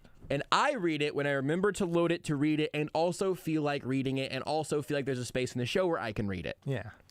And of course, I don't read so well all the time. That happens. Also true. Yep. No, we're not very good at reading. The screen's kind of over, it's out of our way. We read every comment when it's convenient, and we remember to, and it's convenient. And when we remember to, sometimes. No, but I mean, this has been a continuing conversation topic, and there are multiple reports out right now that Andy Reid and Eric Bieniemy have a meeting coming. I think if it would have been today, we probably would have gotten a little something. Maybe, I don't know. Maybe it comes around tomorrow. Maybe it ends up being Friday. Whatever. There were multiple reports of that, though, and multiple reports that this is not a surefire return to Kansas City for Eric Bieniemy. I will say this. All of that is weird to me. The fact that we're hearing about when Andy Reid and Eric Bieniemy have a meeting scheduled for two guys that I have to imagine talk literally every day during the season. The idea that they're gonna have a meeting in a conference room today or tomorrow or Friday or whatever, that is strange to me that we know that is supposedly coming. And I've heard, I'll put out just sort of the things I've seen on Twitter, this idea that there was some confrontation at halftime. Look, we have seen Eric Bieniemy have a confrontation with Travis Kelce. We have heard time and time again. Jamal Charles was on this show a couple months ago talking about how Eric Bieniemy.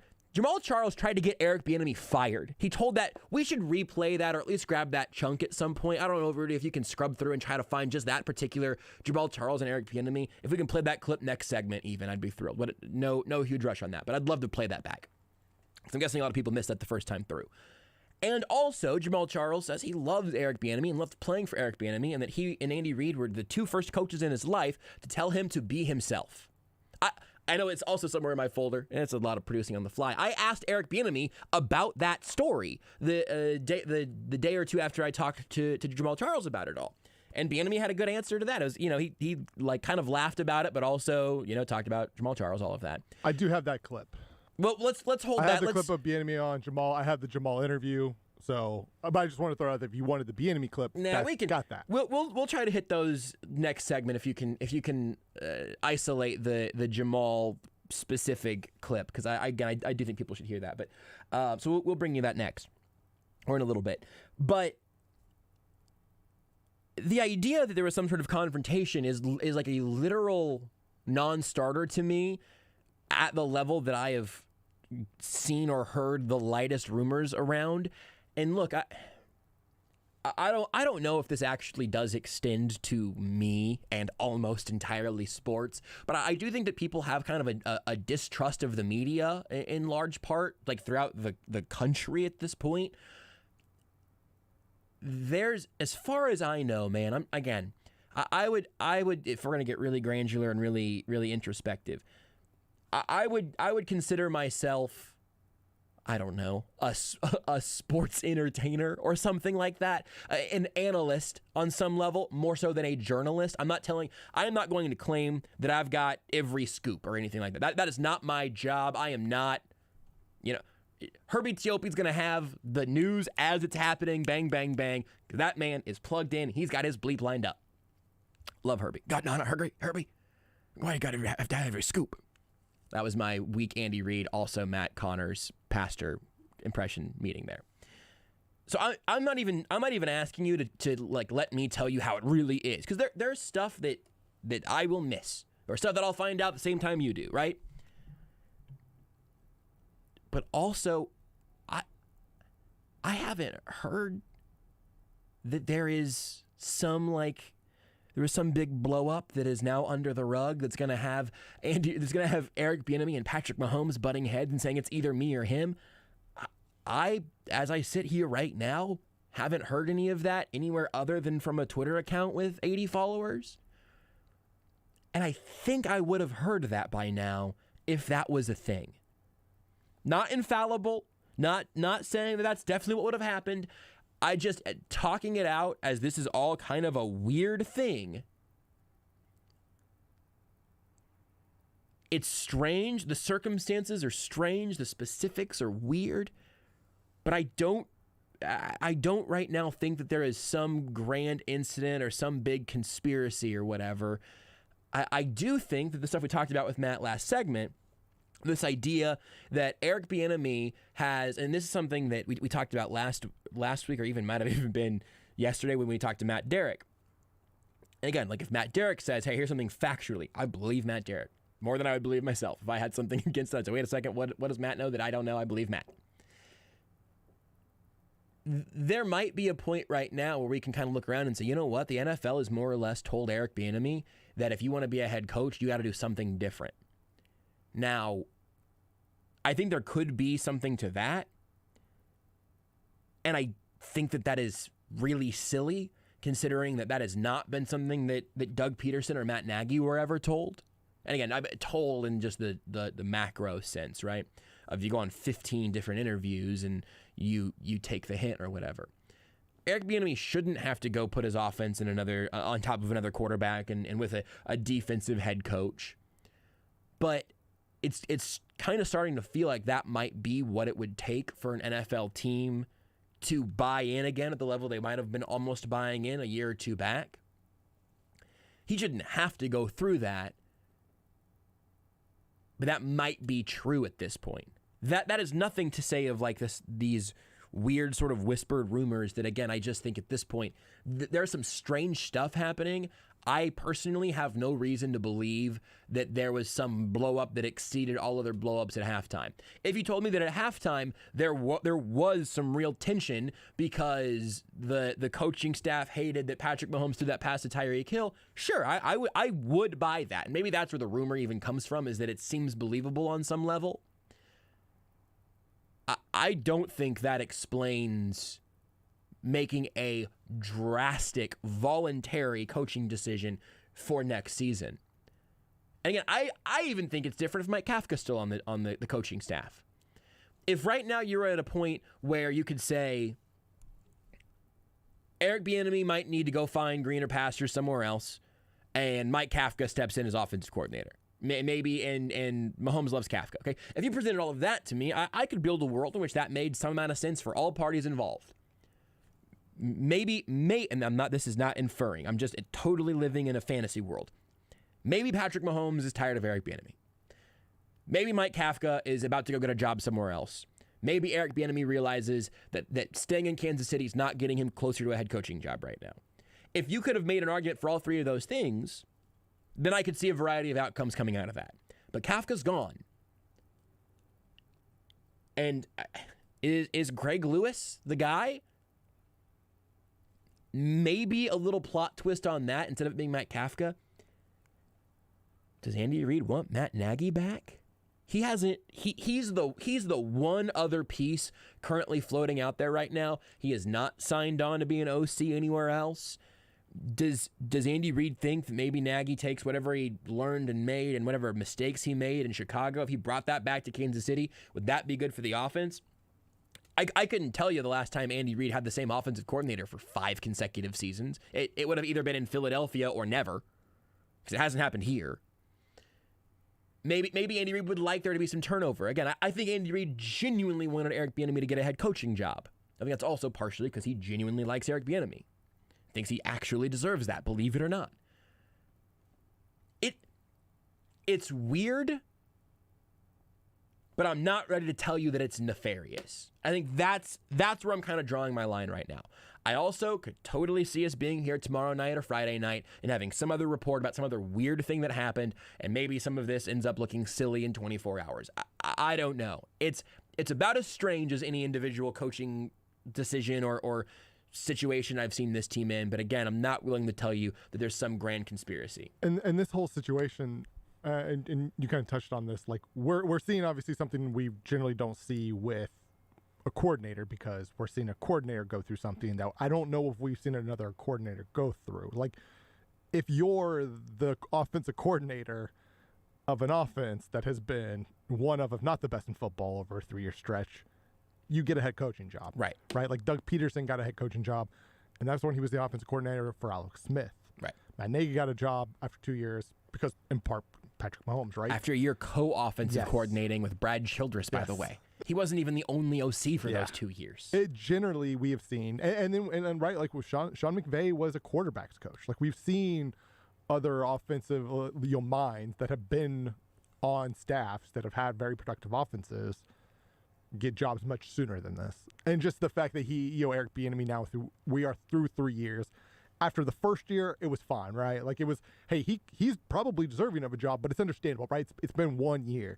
After 2 years, it's like, well, because again, we saw it happen with Peterson and Nagy, essentially, right? You know, I think Peterson was 3, so it was like it was also a little longer, but it would get a short stints as OC before getting the head coaching gig. We're like, okay, well, if Matt Nagy got it, why doesn't Eric Bieniemy also now deserve after 2 years? But okay, and then it's after 3. Now it's like, okay, like something.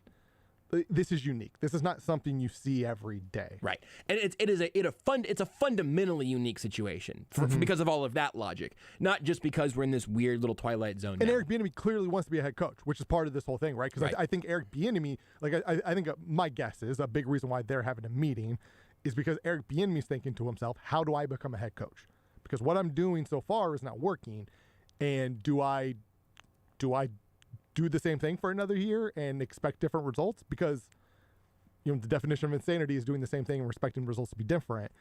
He has no evidence to suggest that being the Chiefs offensive coordinator for another year is going to result in him being a head coach next year. Also, there's no guarantee that if he that he would necessarily get an offensive coordinator job somewhere else, or that it would go well, because you wouldn't have Patrick Mahomes anymore, right? Like, now, maybe all of a sudden he throws his name out there and Sean McVay is like, hey, I'll take you. We got a spot open. That'd be a pretty good spot to go, right? Because, again, it's the OC but now he's there for Sean McVay's offense, and who's really calling the plays. But Kevin O'Connell just got the... Nope, I don't know. It's hard to... Who can say? But Kevin O'Connell just got the... And, like, it was a legitimate question with Matt Nagy. Back in the cycle. But he still got the job after 2 years, right? We did talk about that with Matt Nagy. But it did not prohibit him from getting a job. It's a fair conversation to bring up. Like, if you were an owner or GM, that's a fair question to ask Eric Bieniemy, because you would want to know. But it has not prevented other guys. Did not prevent Doug Peterson. It did not prevent Kevin O'Connell. It did not prevent Matt Nagy. It didn't prevent Liam Cohen going to Kentucky and getting an OC job when he was just the quarterback coach, right? It has not prevented other guys. Nathaniel Hackett just got hired. Yeah. He's not the guy, was not the guy in Green Bay. Plenty of examples of it. Weird that Eric Bieniemy is the guy that gets singled out there. Can't think of any other reasons that might all go back to. He's a running back? Let's take a break. Want more Almost Entirely Sports? Watch the show live on the Sports Radio 810 Facebook page. Dell Technologies President's Day business sale has arrived. For a limited time, save up to 45% on all our latest gear to work from anywhere with fast free shipping. Dell Technologies recommends Windows 11 Pro for business, so now's the time for incredible savings on PCs, along with servers, monitors, and docks, all with free shipping and quick installation and setup through Dell Installation Services. Get started by shopping online or contacting your Dell Technologies advisor today at 877-ASK-DELL. Again, the number to call is 877-ASK-DELL. I'm Ed, Shane Company's lead diamond buyer. One thing I'd love our customers to know is that no fewer than 5 sets of expert eyes examine your diamond. No other jeweler does this, and this is how we can offer you the most beautiful diamonds. We're always traveling to the diamond capitals of the world, where our long-standing relationships allow us to look at the diamonds as they're coming off the stonecutter's wheel. We get first pick of the prettiest diamonds in every grade. We negotiate the best price and pay in cash to get you the best value. All of our diamonds are conflict-free and natural. Unlike lab-grown diamonds, natural diamonds have consistently maintained or increased in value over time. There's so many reasons to feel confident about choosing a Shane Company diamond. No other jeweler works as hard or cares as much as we do. With the largest selection of diamonds in every price range, you'll easily find a stunning diamond that speaks to you. Now you have a friend in the jewelry business. Shane Company and ShaneCo.com.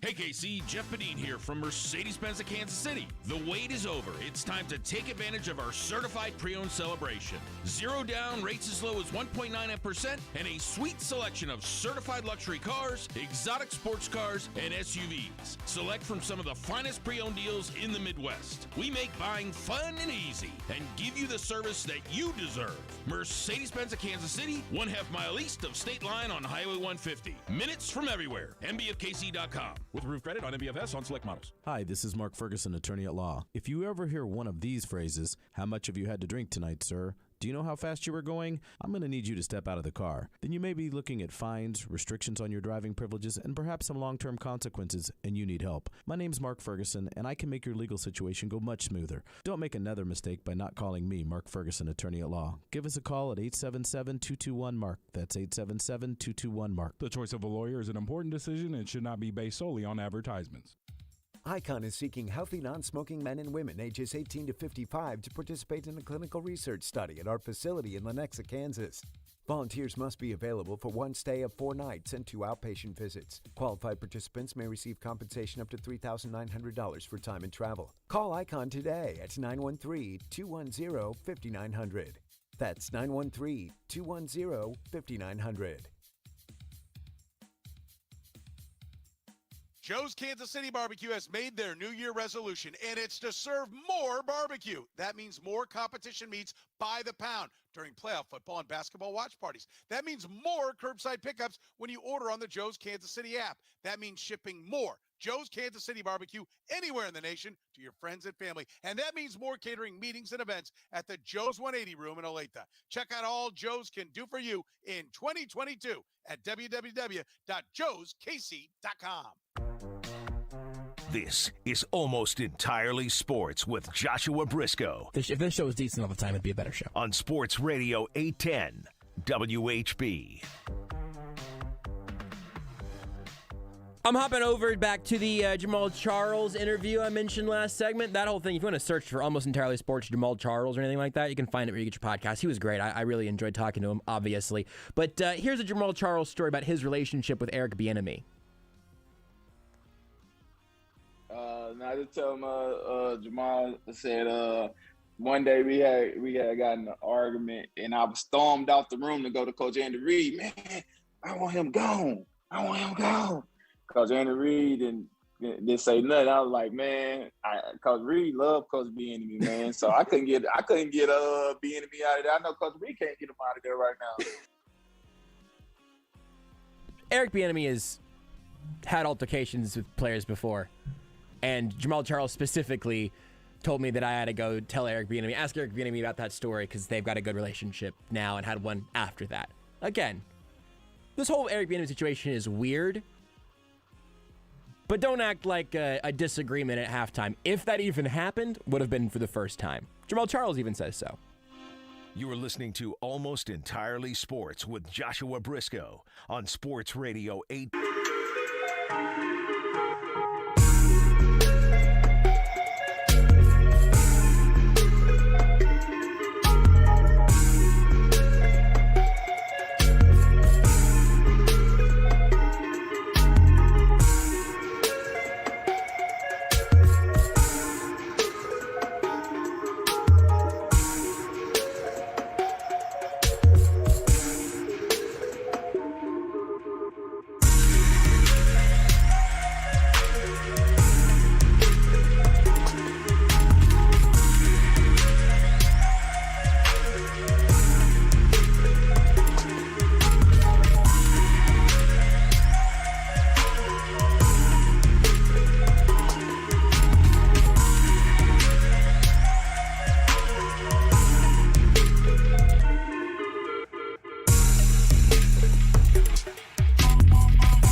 This is Almost Entirely Sports with Joshua Brisco. We've had a very like woke hour here, I feel like. On Sports Radio 810 WHB.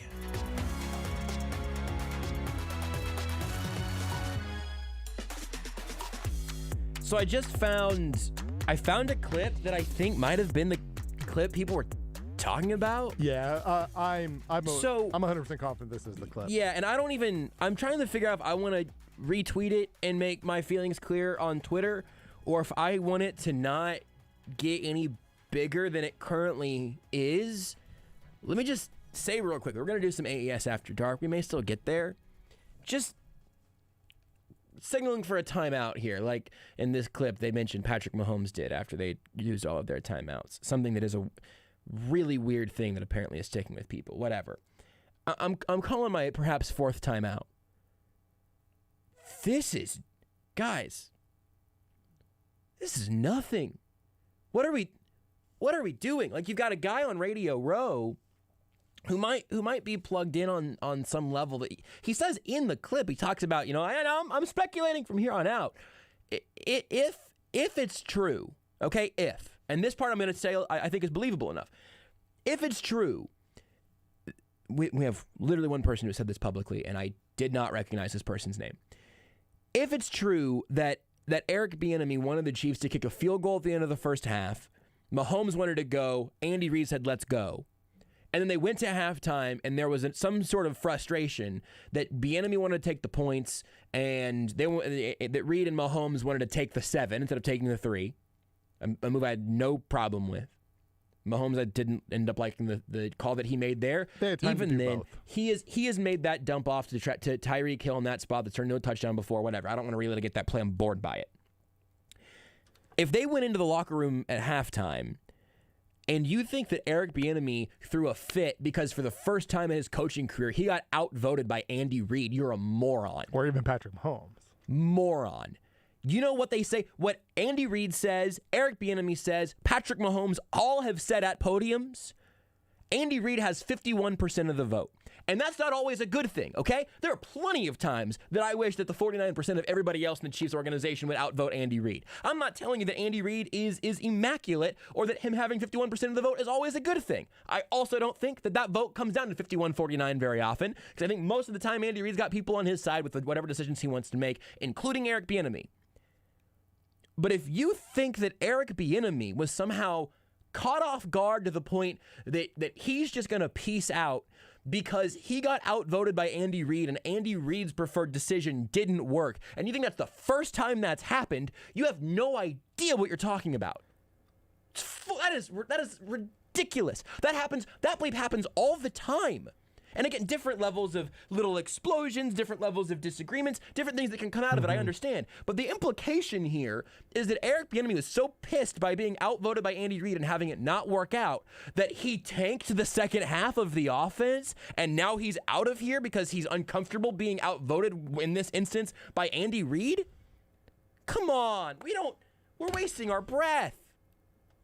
Go ahead, Rudy. No, I was just essentially going to agree. No, please continue. I think in every single game, there is an argument between major offensive staff members and also major defensive staff members, right? Yeah. Whether it's Spags and maybe Brandon Daly, right?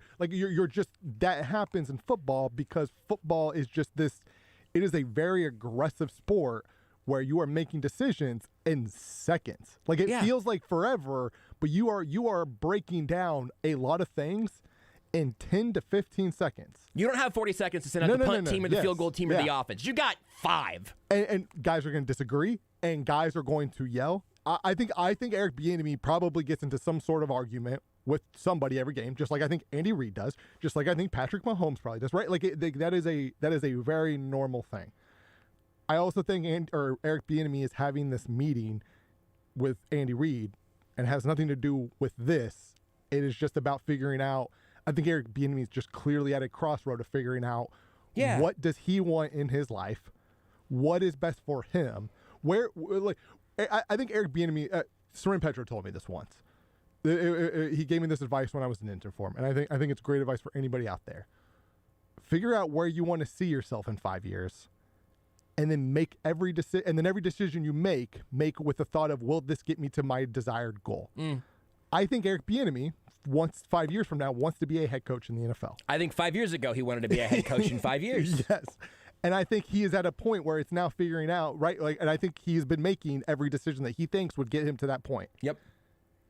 But it hasn't so far. Yep. I think Eric Bieniemy is clearly at a crossroad of, is this the thing? Is this the path that is going to get me to be an NFL head coach? And maybe there is some figuring out of, do I want to be an NFL head coach? Or let me rephrase that, because the answer is yes. Would being a college head coach be enough? Mm-hmm. Would that also be something that really, is that also a dream job? Do I want to be a head coach, or do I want to be a head coach in the NFL? Not for the Houston Texans. Yes. It's I think he is. I think that's what this meeting is about. I think it's about figuring out for himself, what do I want in life? What are the goals that I want? What am I fine with it being? And what steps do I need to take to get there? And I also think, whose opinion he probably respects? Andy freaking Reid. Andy Reid. I think that's part of the meeting with them. And I think Andy Reid wants him back. I do believe that Andy Reid, obviously Andy Reid wanted Eric Bieniemy gone because he wants him to be a head coach. Because it's just clear when you look at Andy Reid's history, guys getting promoted and eventually moving on to head coach is very important to him. He wants to see people succeed. I don't think you can argue that at all. Whether it's players, coaches, he wants these guys to move on and reach their dreams. he's also now in a situation where I think he's talked about this, right? Like having new guys become OCs is also good for him because it helps the offense evolve, right? I think that's good. But again, it's under the impression that the current OC is going to be a head coach. Right. Well, the future OC is gone. Mike Kafka's left. Andy Reid, and here's the thing. This is not if Eric Bieniemy leaves the Chiefs offense, it's going to be a disaster. They'll be fine because they have Andy Reid. They'll groom somebody. It'll be fine. I think Andy Reid clearly wants Eric Bieniemy back because now the future guy is gone, right?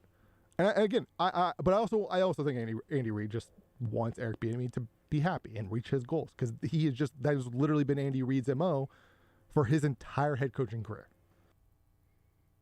I really think that's essentially what this meeting is about. I think it's more about Eric Bieniemy and him figuring out what he wants. Let's talk Andy about what Reid you need to do. Yeah, figuring out what's best for him and the Chiefs. And I just like, and I don't know, maybe we need. I mean, we definitely need. We need like a media literacy course to go around right now or something. We gotta be better about this on some level here, man. Of like we talked about this. I couldn't find the clip that people are referring to until the last break. So we had to talk about like this idea of, hey, is there some clip of something in particular? Finding it during maybe I should tweet it out so people can actually see what apparently their starting point is. Mm-hmm. It was so frustrating because like I knew what the clip was, right? Like it was in my head because I remember hearing it. I could not process that information. I don't even necessarily want people to. I don't necessarily want to rile up more traffic for like. On Radio Row, I talked to the head of DraftKings Sportsbooks. Mm-hmm. He was on the show. He was very generous with his time. I enjoyed his stories about how he knew pit bosses who would change their shoes and they wanted to change the luck on the floor. That was a good little quip from him. Yeah. Fantastic. And then if he would have said, I know a lot of people around sports, and the Chiefs' offense didn't look right in the second half, and I've heard that there was an altercation at halftime because Eric Bieniemy wanted to kick the field goal, and he got outvoted, and he was pissed about it. I go, okay, well, hold on a second, sir. Is that if you're the only one putting that out there in those terms? First of all, why is it only you? Why are you the only one that has broken through with this? Why can I only find this clip in 2.5 minute YouTube video? But also, we want to fill in the blanks in our minds, right? Generally speaking, even if you're not thinking about it from like a detective standpoint, if you have 40% of a story, you would like to fill out the other 60% so you can have an idea of what you think happened. It's easier to do things that way. We hate the unknown, right? We want to know once we care about something, we want to know everything about that. We just do it automatically, even though. I mean, it's just hey, what was your commute like? What was your commute like today? Oh, there was a wreck that delayed me by 5 minutes. Okay, so you think, there's probably a little minor fender bender, maybe a couple cars pulled over on the shoulder or something. If we are not given the information to fill the gaps, we will just kind of naturally fill those gaps. If you say, what happened? How was your commute today? And you said, there was a delay by 2.5 hours. There was a wreck. You go, oh God, here's what happened. But the reality is, you don't know either of those things. But it makes sense, so we fill it in. The Chiefs' offense looked great in the first half, like hot dog bleep in the second half, and there was a bad moment right before halftime. Fill in the blanks. Something went bad. We all see that. Everyone knows there was a wreck on the highway, and it made the commute worse in this instance. Everyone understands that. Everybody gets it. But if you say, there was a 5-minute delay, and there were body parts strewn all over, and there was a mannequin factory that exploded across. I made it mannequins because it got kind of grisly. Yeah. A mannequin factory. There was a semi-truck with mannequins inside of it, and the back of it exploded. There were mannequin heads all over the highway. Look like Eli Apple's Twitter mentions right now. Exactly. And I say, wait a second. That delayed you by 5 minutes? Yeah, delayed me by 5 minutes. Say, now wait a second. Something here isn't adding up. The thing that's really stuck in my craw, if this isn't evident, is the idea that Eric Bieniemy got outvoted by Andy Reid for the first time in his life and couldn't handle it. That's not how this works. I think it's kind of here's a little editorializing. Every time Andy Reid or Eric Bieniemy or Patrick Mahomes say, Andy Reid's got 51% of the vote, I have the thought of, is that a good way to make decisions as an organization? I've thought about that just about every time one of them has used that phrase. I think Spags has used that phrase. Dave Tobes probably used that phrase. I mean, that's something that is something, you know how everyone says that? Because it gets said in those walls also. Not everybody didn't agree in a press conference. They're going to all say that independently, and then they will, oh, did you say that too? That's funny. That phrase has been used before. I will say, from a management perspective, from an organizational perspective, I don't love that. I would rather, you know what I would like Andy Reid? I would like Andy Reid to have 49% of the vote. So if everybody else in the organization goes, I don't know, Andy, are you sure? That he could actually get outvoted. I kind of like the idea that everybody could be outvoted by everyone else saying, let's not. You know what I mean? That's my mindset, generally speaking. I think that's a fair one. If I'm sitting here and I want to do something with the show, and Rudy and Lebo comes in for some reason, and every single person listening on the podcast, everyone on Twitter and everyone on Twitch and YouTube all say, hey, Josh, don't do that thing. I would like to think that I could get outvoted by Rudy and everyone listening combined. You just gave us a lot of power. Because if you can all agree that I had a dumb idea, maybe it's a dumb idea. So again, this is a sidetrack to tell you I'm not here to just cape for Andy Reid and tell you that he's some infallible god of football. He's close, I guess, but not infallible. Yeah, Andy Reid might be the smartest offensive mind we've ever seen. Totally possible. And it happens at least once every game where I'm like, and maybe I'm wrong, but at very least to my eyes, I'm like, that was a dumb decision. Yep. Like that was a bad offensive play. Yep. And in Andy Reid's mind, he's probably thinking to himself, you know what, that was a bad play. I'm gonna throw that away. Right. He can make mistakes, but again, if I could create a world, I'd love for Andy Reid to have 45% of the vote. And, Patrick Mahomes gets 25 and Eric Bieniemy gets 25 and everyone else gets 5% combined. I don't know. I'm not sure that. Don't hold me to those percentages. But everyone has come to a podium and has used the phrase 51% of the vote. They all know who the boss is. Brett Veach knows who the boss is. I kind of think Clark Hunt might know who the boss is. And that's a little bit different.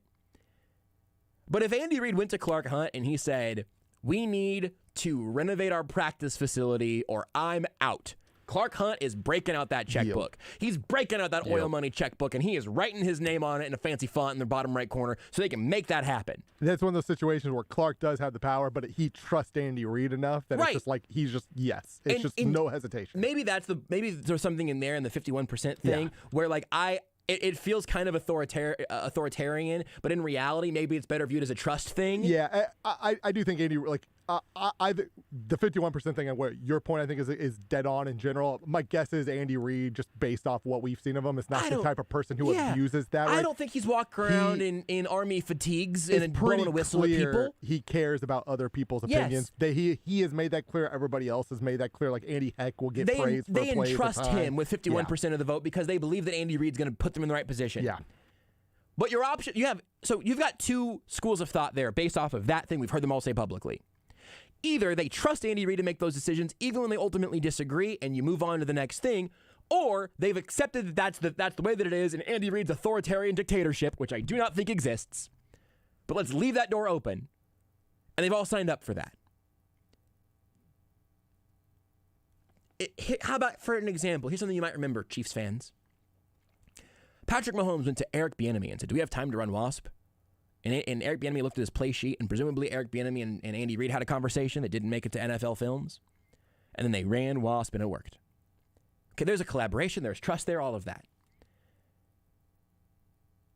The idea behind all of this seems to be that Eric Bieniemy was so pissed about the decision to go for 7 points at the end of the half. A game they were controlling, by the way. Because I will say this also, if that really did end up being an inflection point, I do think that says some bad things about all of the people involved. If they lost their grip on that game in that play, that is a bad look for Reid, Bieniemy, Mahomes, the whole group. Because one bad play should not derail a half of football. Believe it or not, I think it's more complicated than that. Also, Patrick Mahomes had a bad second half. He's got to wear a bunch of that. And maybe some of it goes back to, did I lose the trust of my offensive coordinator or my head coach because of this decision I made? I don't know. I think there's probably something to that. But I think the implication of all of this is that there was some unforeseen, never before experienced bashing of heads between two Rams that has now left them irreparably broken. Andy Reid wants Eric Bieniemy to be a head coach. Eric Bieniemy wants to be a head coach. I believe that Andy Reid wanted Mike Kafka to be the next offensive coordinator of this team. I believe Mike Kafka clearly didn't know. Here's what I'm damn sure Mike Kafka didn't know.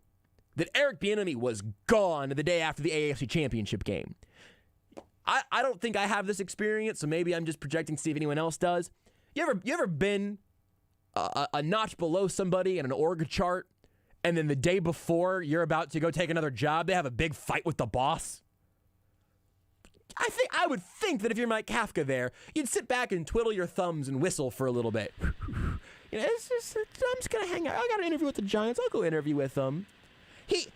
If Mike Kafka knew for a GD fact that Eric Bieniemy was on his way back to Colorado or something, I don't think he's in New York right now. There's moving parts. It's complicated. I think this is just very important that we clear this up. So I just want to make sure we're on the same page. So you're telling me you think Mike Kafka would probably rather be the offensive coordinator for Patrick Mahomes and not Daniel Jones? That if he had that option, if you knew that was on the table, because that's a bold statement, Josh. Breaking news. Yeah, that's what I think. Bold, brash. Got a real Brandon Lang over here. Now now I do want to go ahead and take a moment where on YouTube, the judge who earlier was asking about the halftime thing, the judge, the judge on YouTube. Hold on, Rudy. Judge, it wasn't just you. Hold on. Multiple people asked. So I got it. The judge says on YouTube, "I didn't mean to ruin your day, young man," and you didn't, Mr. Judge, or Mrs. Judge. You did not ruin my day. We're just and I'm not yelling at you. I am sorry if this entire last 30 minutes of radio has seemed like me yelling at one person on YouTube. That was also not my intention, Mr., Mrs., or the judge. Because I've seen and heard this, but this has been on my Twitter timeline. It's been in my mentions. It's been in comment sections. This is not about anyone. The only individual person that I am annoyed at is this one dude who apparently lit a bottle rocket and it made a popping noise, and then a bunch of people looked over there and went, wait a second, what's that? And also, my day's not ruined. I get to be angry on the radio about something that I'm passionate about. My life could be worse. Yeah. I do think it's... I just want to... I feel like there are these weeds growing, festering around a situation that does not have them there, and I just kind of feel like I'm walking around with one of those little prong thingies and some garden gloves, just trying to dig up some stuff. Say, hey, wait a second, this doesn't make... more than anything else, I want to help people think logically about some of the inferences that are being made in a 2-minute long clip that I don't think made very many good points. Not about anybody in particular. The judge says, Mr. Thank you, Mr. Judge. Mr. the Judge. Mr. the Judge, not yelling at you. You know what? Thank you, Mr. the Judge, for bringing this up in the comment section for an hour that was either going to be about Pokemon or something else that distracted us. And we got to talk about Eric Bieniemy instead of talking about Pokemon this segment. We'll have time to talk about Pokemon later. And I do think it's important for just anybody who's listening, or just whether it's now, live, or later. I think the important part of this whole conversation really has nothing to do with did Eric Bieniemy and Patrick Mahomes or Andy Reid get into an argument at halftime, because that's just going to happen again. I bet it happens every game. Maybe exception of playing the Raiders, because those games just seem to work perfect, right?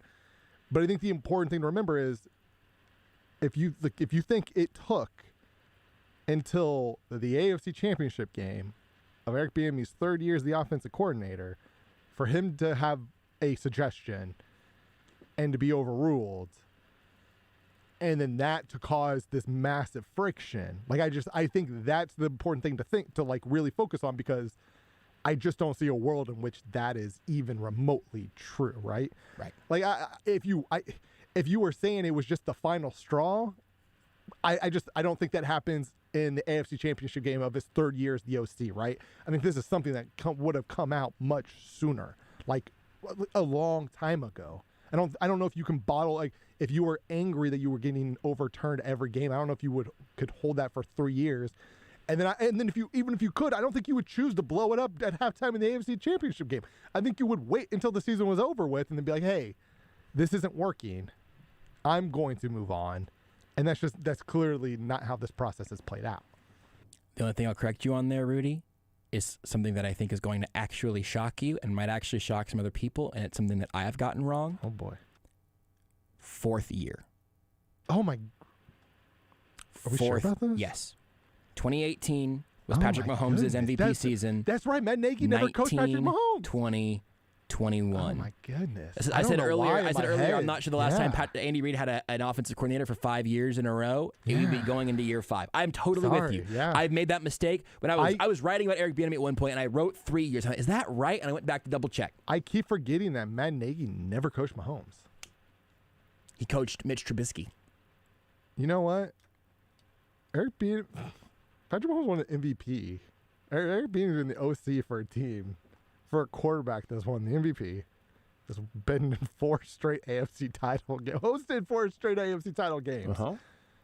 Should have certainly won the first one if not for a player standing off sides.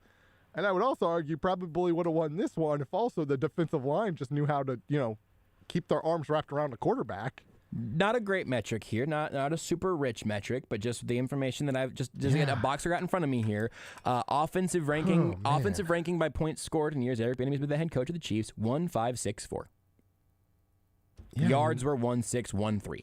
I mean, they're without a doubt one of the 3 best. You can obviously make a strong argument that they've been the best offense the last 4 years. They're certainly, without a doubt, a top 3 offense the last 4 years. They've been in 2 Super Bowls. They've been in 4 AFC Championship games.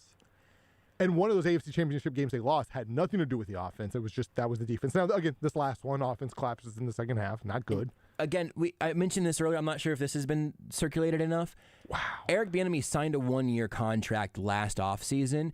If the coup was ready for Mike Kafka to take over for Eric Bieniemy last offseason, even without Bieniemy getting a job somewhere else, they could have done it last offseason.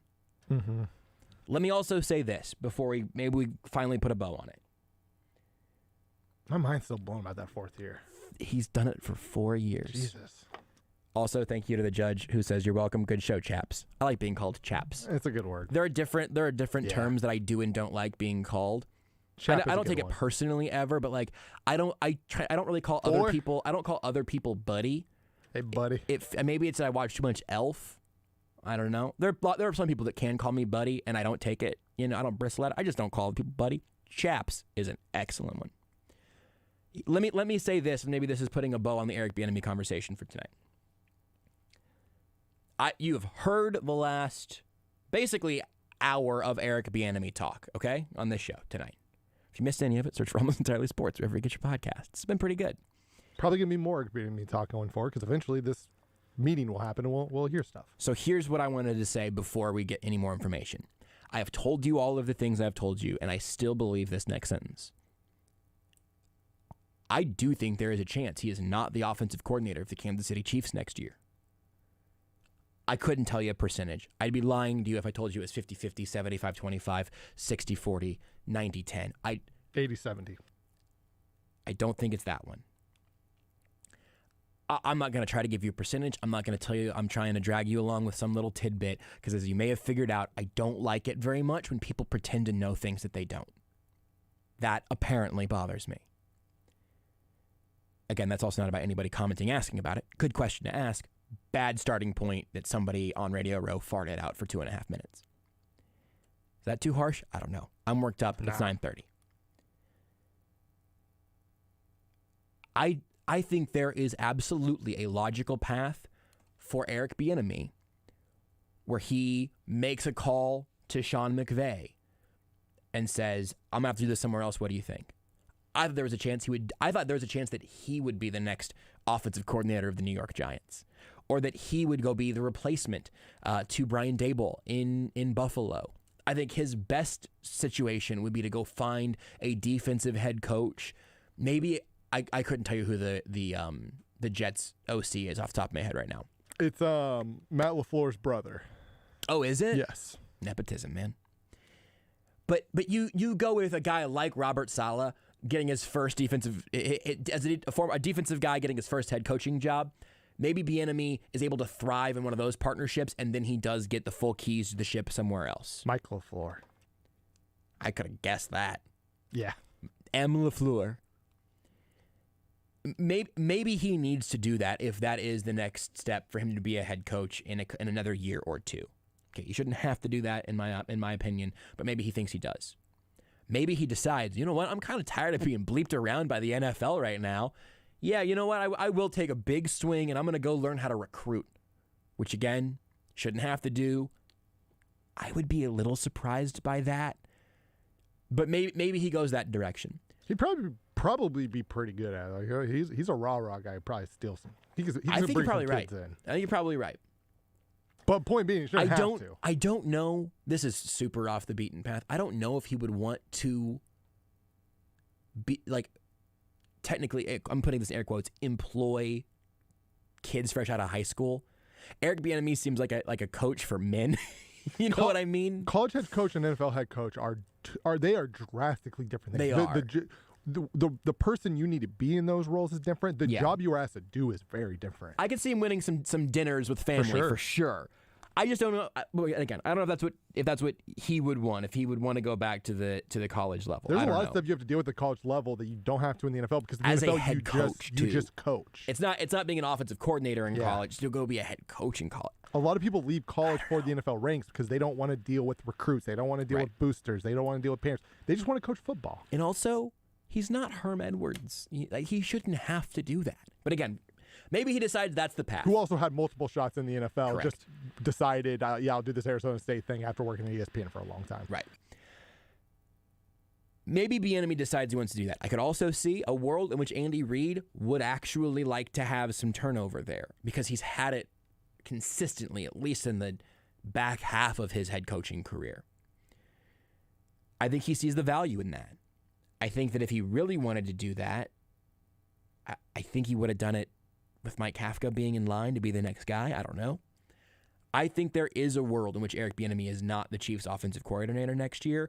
I do not think it's going to be because Eric Bieniemy finally found out something he has said out loud at podiums before, which is that Andy Reid has 51% of the vote. That's the distinction that I would make. It's been kind of weird. It's a strange situation. I am sure there was tension at halftime of the AFC Championship game. I'm sure there was more after the game was over. And throughout that whole second half. And throughout the entirety of the second half. Built every drive. It got a little bit worse. I'm confident of all of those things. I'm pretty confident. I do not think that Eric Bieniemy is going to get into some conference room meeting with Andy Reid tomorrow or Friday or whatever, and that he's going to look across the conference room table and find that Andy Reid has put all of his stuff in a box for him. I do not think that will happen. And I'm sorry for yelling, but only a little bit. Did you know you can listen to Almost Entirely Sports anywhere, anytime? Well, you can. Just search for Almost Entirely Sports wherever you get your podcasts. As a Shane Company jewelry consultant, I get to work with couples looking for their dream engagement ring. Many feel overwhelmed. They just don't know where to start. And that's what I love about my job. I get to make this important experience fun and easy. We don't work on commission, so there's no pressure. When you visit, first, I'll want to know, what are your ideas for your dream ring? What fits your lifestyle, your personality, your budget? Then we'll go from there. We'll look at ring settings and I'll show you options for the center stone. For example, if you choose a classic solitaire ring setting, I can show you how it'll look with different center stones, like a pear-shaped diamond or an oval pink sapphire. We have all shapes, colors, and sizes. If you're going for a big look with lots of sparkle, I can show you our halo ring settings. Or, if you want a ring that's ready to go, we can look at our perfectly preset styles. Visit your friends. We're in this together. Now you have a friend in the jewelry business. Shane Company and ShaneCo.com. If you're on the job day in and day out, you know living with pain in your knees, hips, back, or shoulders is miserable. The good news, QC Kinetics gets it. They understand guys like you. They don't have the luxury of taking time off. They want to keep working. We are built for those guys that want to keep working and want to stay active. So the vast majority of who we see are the blue-collar guys like me and you.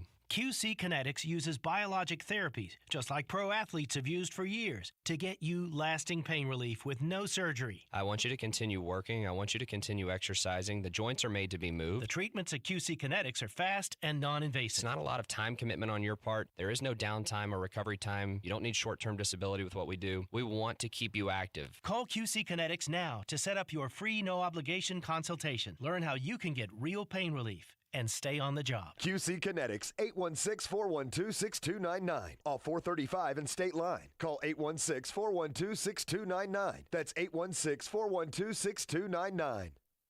Hey there, Kansas City. Stephen St. John here from my main man, Ed Baldwin at Community Mortgage. You know, it's mortgage madness at Community Mortgage right now. Ed's been helping thousands of Kansas Cityans, so why not you? You know, the massive recent jump in your home's equity is now higher because your home is worth more. Use it. Take cash out and breathe easier by taking out cash for remodeling or debt consolidation. Many people find themselves needing to lower their bills this time of year. The good news is home values are up. If you need cash, you should talk to my friend Ed Baldwin at Community Mortgage. He can help you with a quick and easy debt consolidation refi. Applying with Ed is free, quick, and easy. Don't stress yourself out over debt. Lower your bills today. Call Ed at 913-825-1999. That's 913-825-1999. One more time, 913-825-1999. Or online at edbaldwinhomeloans.com. Community Mortgage, LLC, a Kansas licensed mortgage company. Whether you plan to spend more time at the gym, in the heated pool, or simply on the couch during the coldest winter months, stretching is an important part of your health and wellness routine. Keep your body healthy, fit, and strong with the assisted stretching programs at Stretch Zone. They'll keep your joints mobile and muscles flexible no matter how cold the weather is. Check them out in Overland Park, Lenexa, Prairie Village, and Lee Summit at StretchZone.com.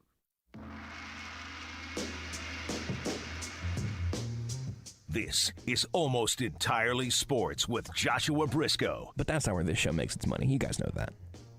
We make our money talking about the Chiefs. And dunking on people on Twitter. On Sports Radio 810, WHB.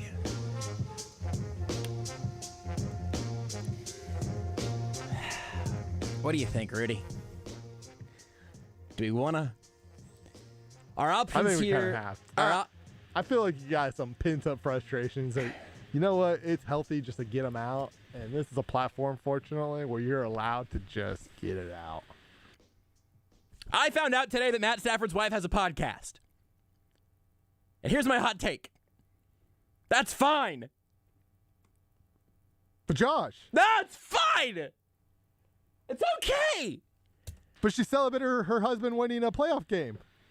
So I'm just going to walk you through it. And, you know, if you want to stick with us through this show, maybe we'll talk about Pokemon. I wore my Pokemon hoodie today. It's how you know I was prepared. I was thinking we're going to talk about Legends. Hoodie. It's a great hoodie. And then the nonsense, but not our traditional nonsense, right, found its way into the show. So instead of talking about our nonsense, we're talking about y'all's nonsense.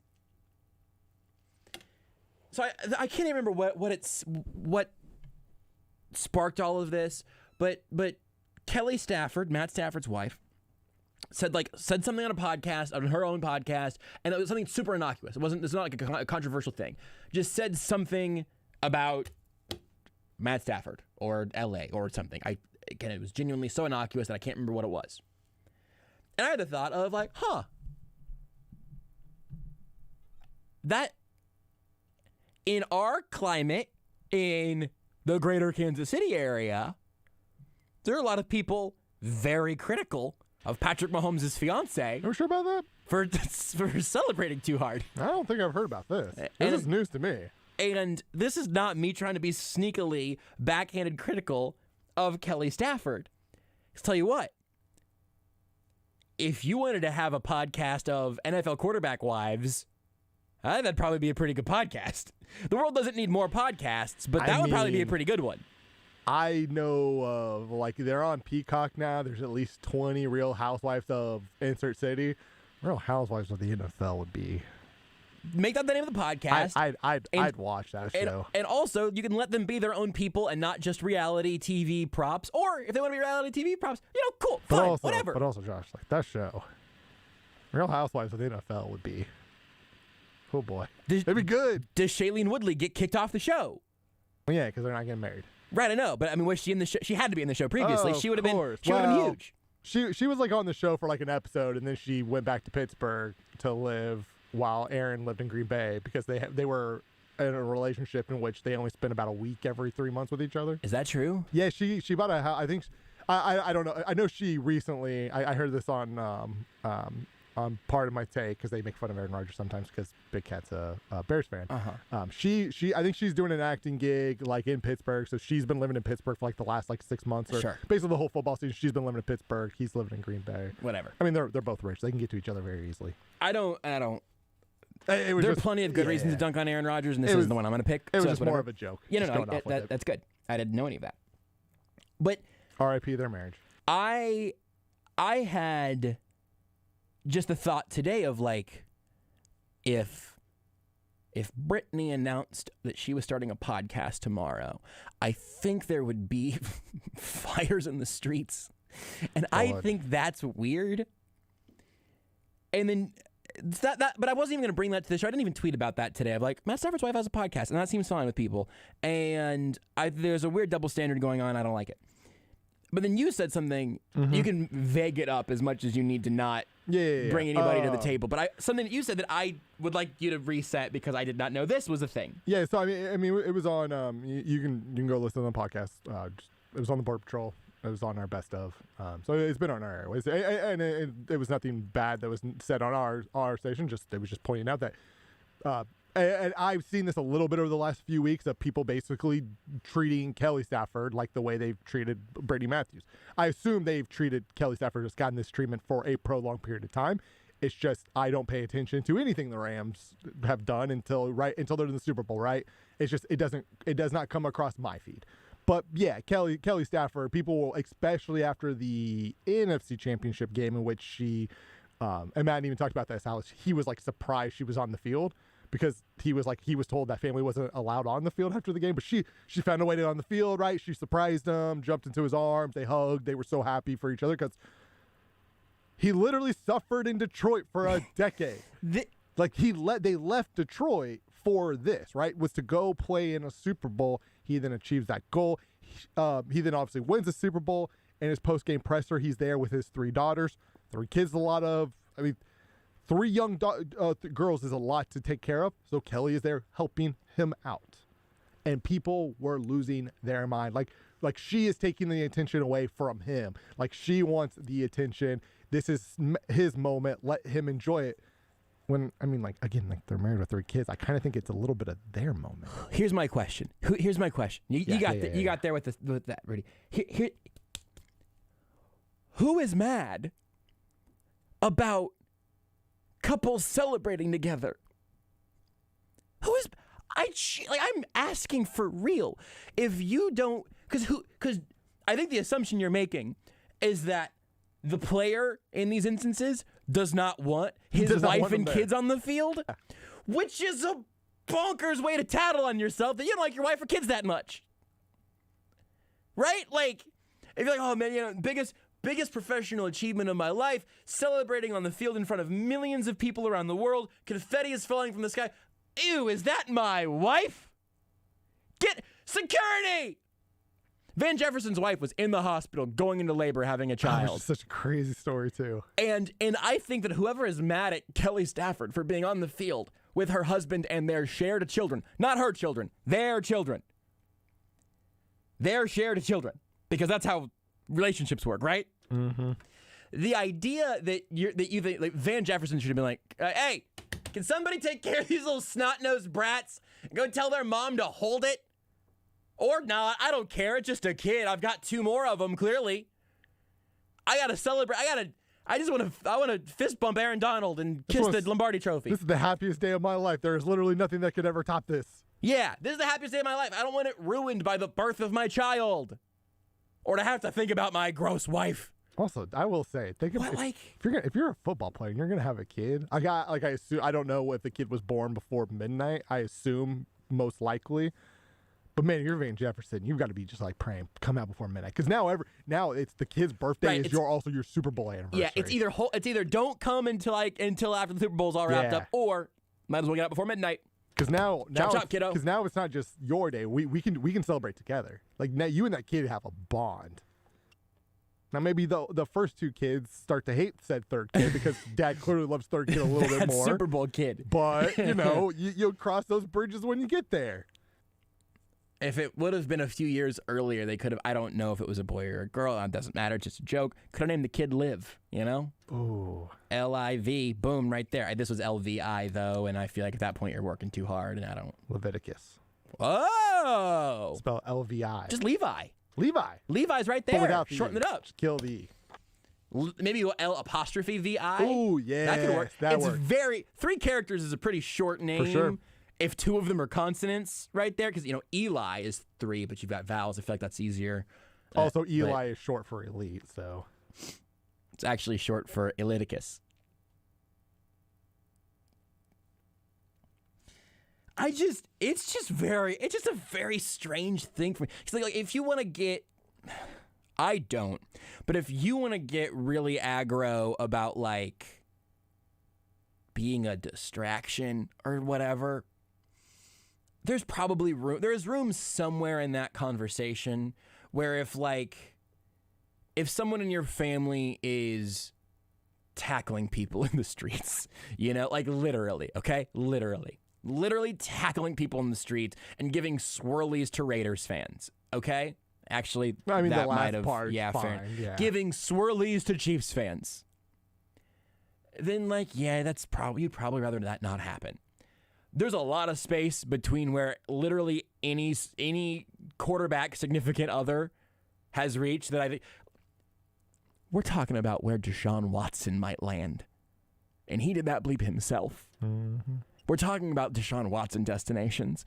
If you think that Kelly Stafford was too excited and when they won the Super Bowl, I don't know how we talk to each other. There's a large portion. I don't know what you're right what the percentage is, but it appears to be pretty large that are more mad at the Brittany Matthews and the Kelly Staffords of the world than the Deshaun Watson. Yeah, well, because they don't throw the football. Because they don't throw the football. They don't throw the football. There are people in this city who legitimately believe that part of the reason why Mahomes struggled, and I say struggled because I've heard people talk about Mahomes having a bad season. I'm on the desk, which is absurd. Did we see some of his worst moments? Sure.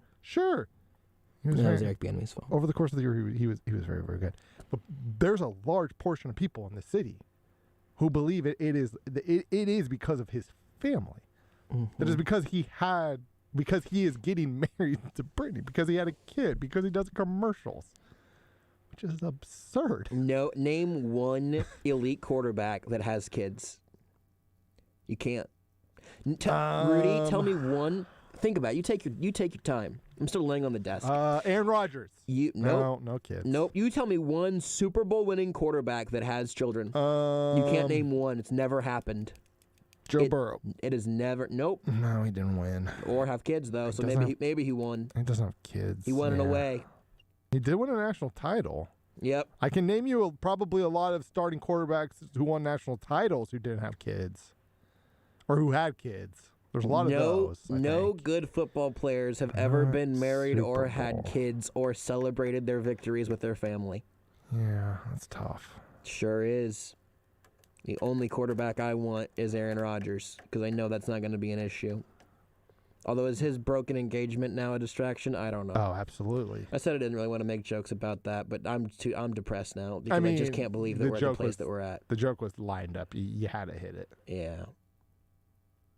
I hope Aaron and Shailene Woodley are on good terms. I just want Aaron to be happy. I don't wish. And vaccinated.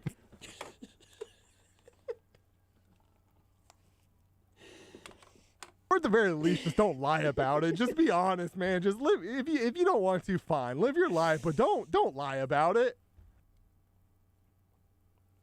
All I want is for Aaron Rodgers to be happy and vaccinated and not in the AFC West. God, please no.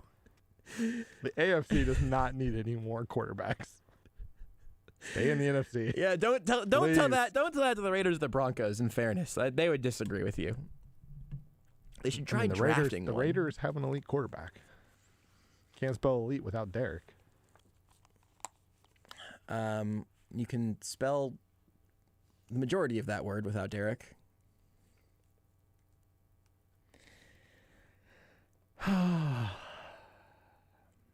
Let's take a break. I thought we might legit do an hour of Pokemon review today. We talked about it in WhatsApp. It was Nintendo Direct and Pokemon. And this ended up being maybe the most serious hour of analysis we've done at least since the Chiefs season ended. For sure. And it's just because some of you can't be trusted with anything. Take the show with you wherever you go. Listen live on the Sports Radio 810 mobile app and 810WHB.com. Do you know what the top 3 New Year's resolutions are? Losing weight, quitting smoking, and paying off credit cards. A1 Mortgage can't help you lose those pounds or put out the smoke, but we can help you with a fast, easy...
This is Almost Entirely Sports with Joshua Brisco. Does talking about the Chiefs make your soul ache?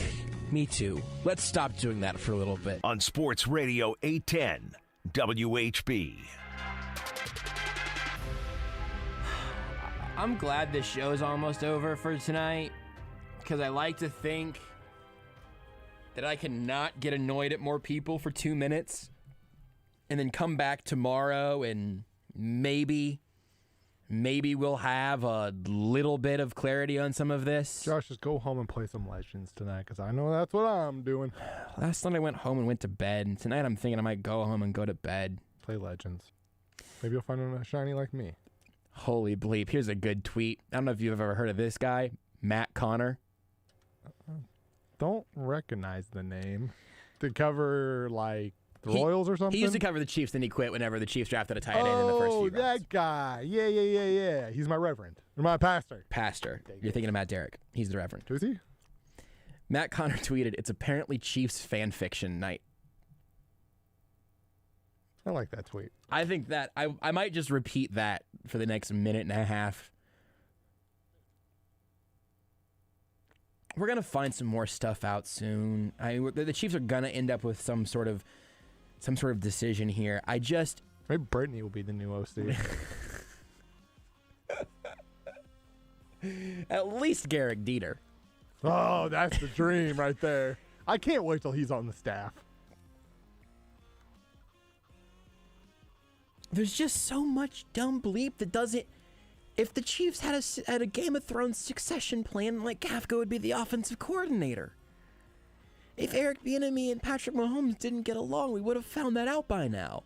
And also, if any of this had some veracity to it, we are attention whores in media. And it's not. We would say this bleep for ourselves. Fault. It has nothing to do. Now we're conflating two things now, and I don't want to do that. But still, it's just. I mean, it's also true. Fault. Yeah, it's also true. We'll talk about it more tomorrow because this all sucks. Bye, Mom. You're listening to Almost Entirely Sports with Joshua Brisco on Sports Radio 810 WHB. Hello, Missouri. Switching to Geico is a good idea, especially when you consider everything. First off, Geico makes it easy to switch, and you can contact your local agent for personalized assistance. But having a trusted insurer in your life could make you feel so secure that you'll want to do something dangerous like run through a cactus patch, and that never ends well. Well, if you switch to Geico, you could save hundreds on car insurance, and you could keep saving by bundling your motorcycle, boat, and RV, plus your home or renter's insurance. But saving money might make you want to giggle gleefully, and when your mouth's open, a stray acorn could fall in there. It happens a lot, actually. Well, they do have an industry-leading mobile app you can use to pay your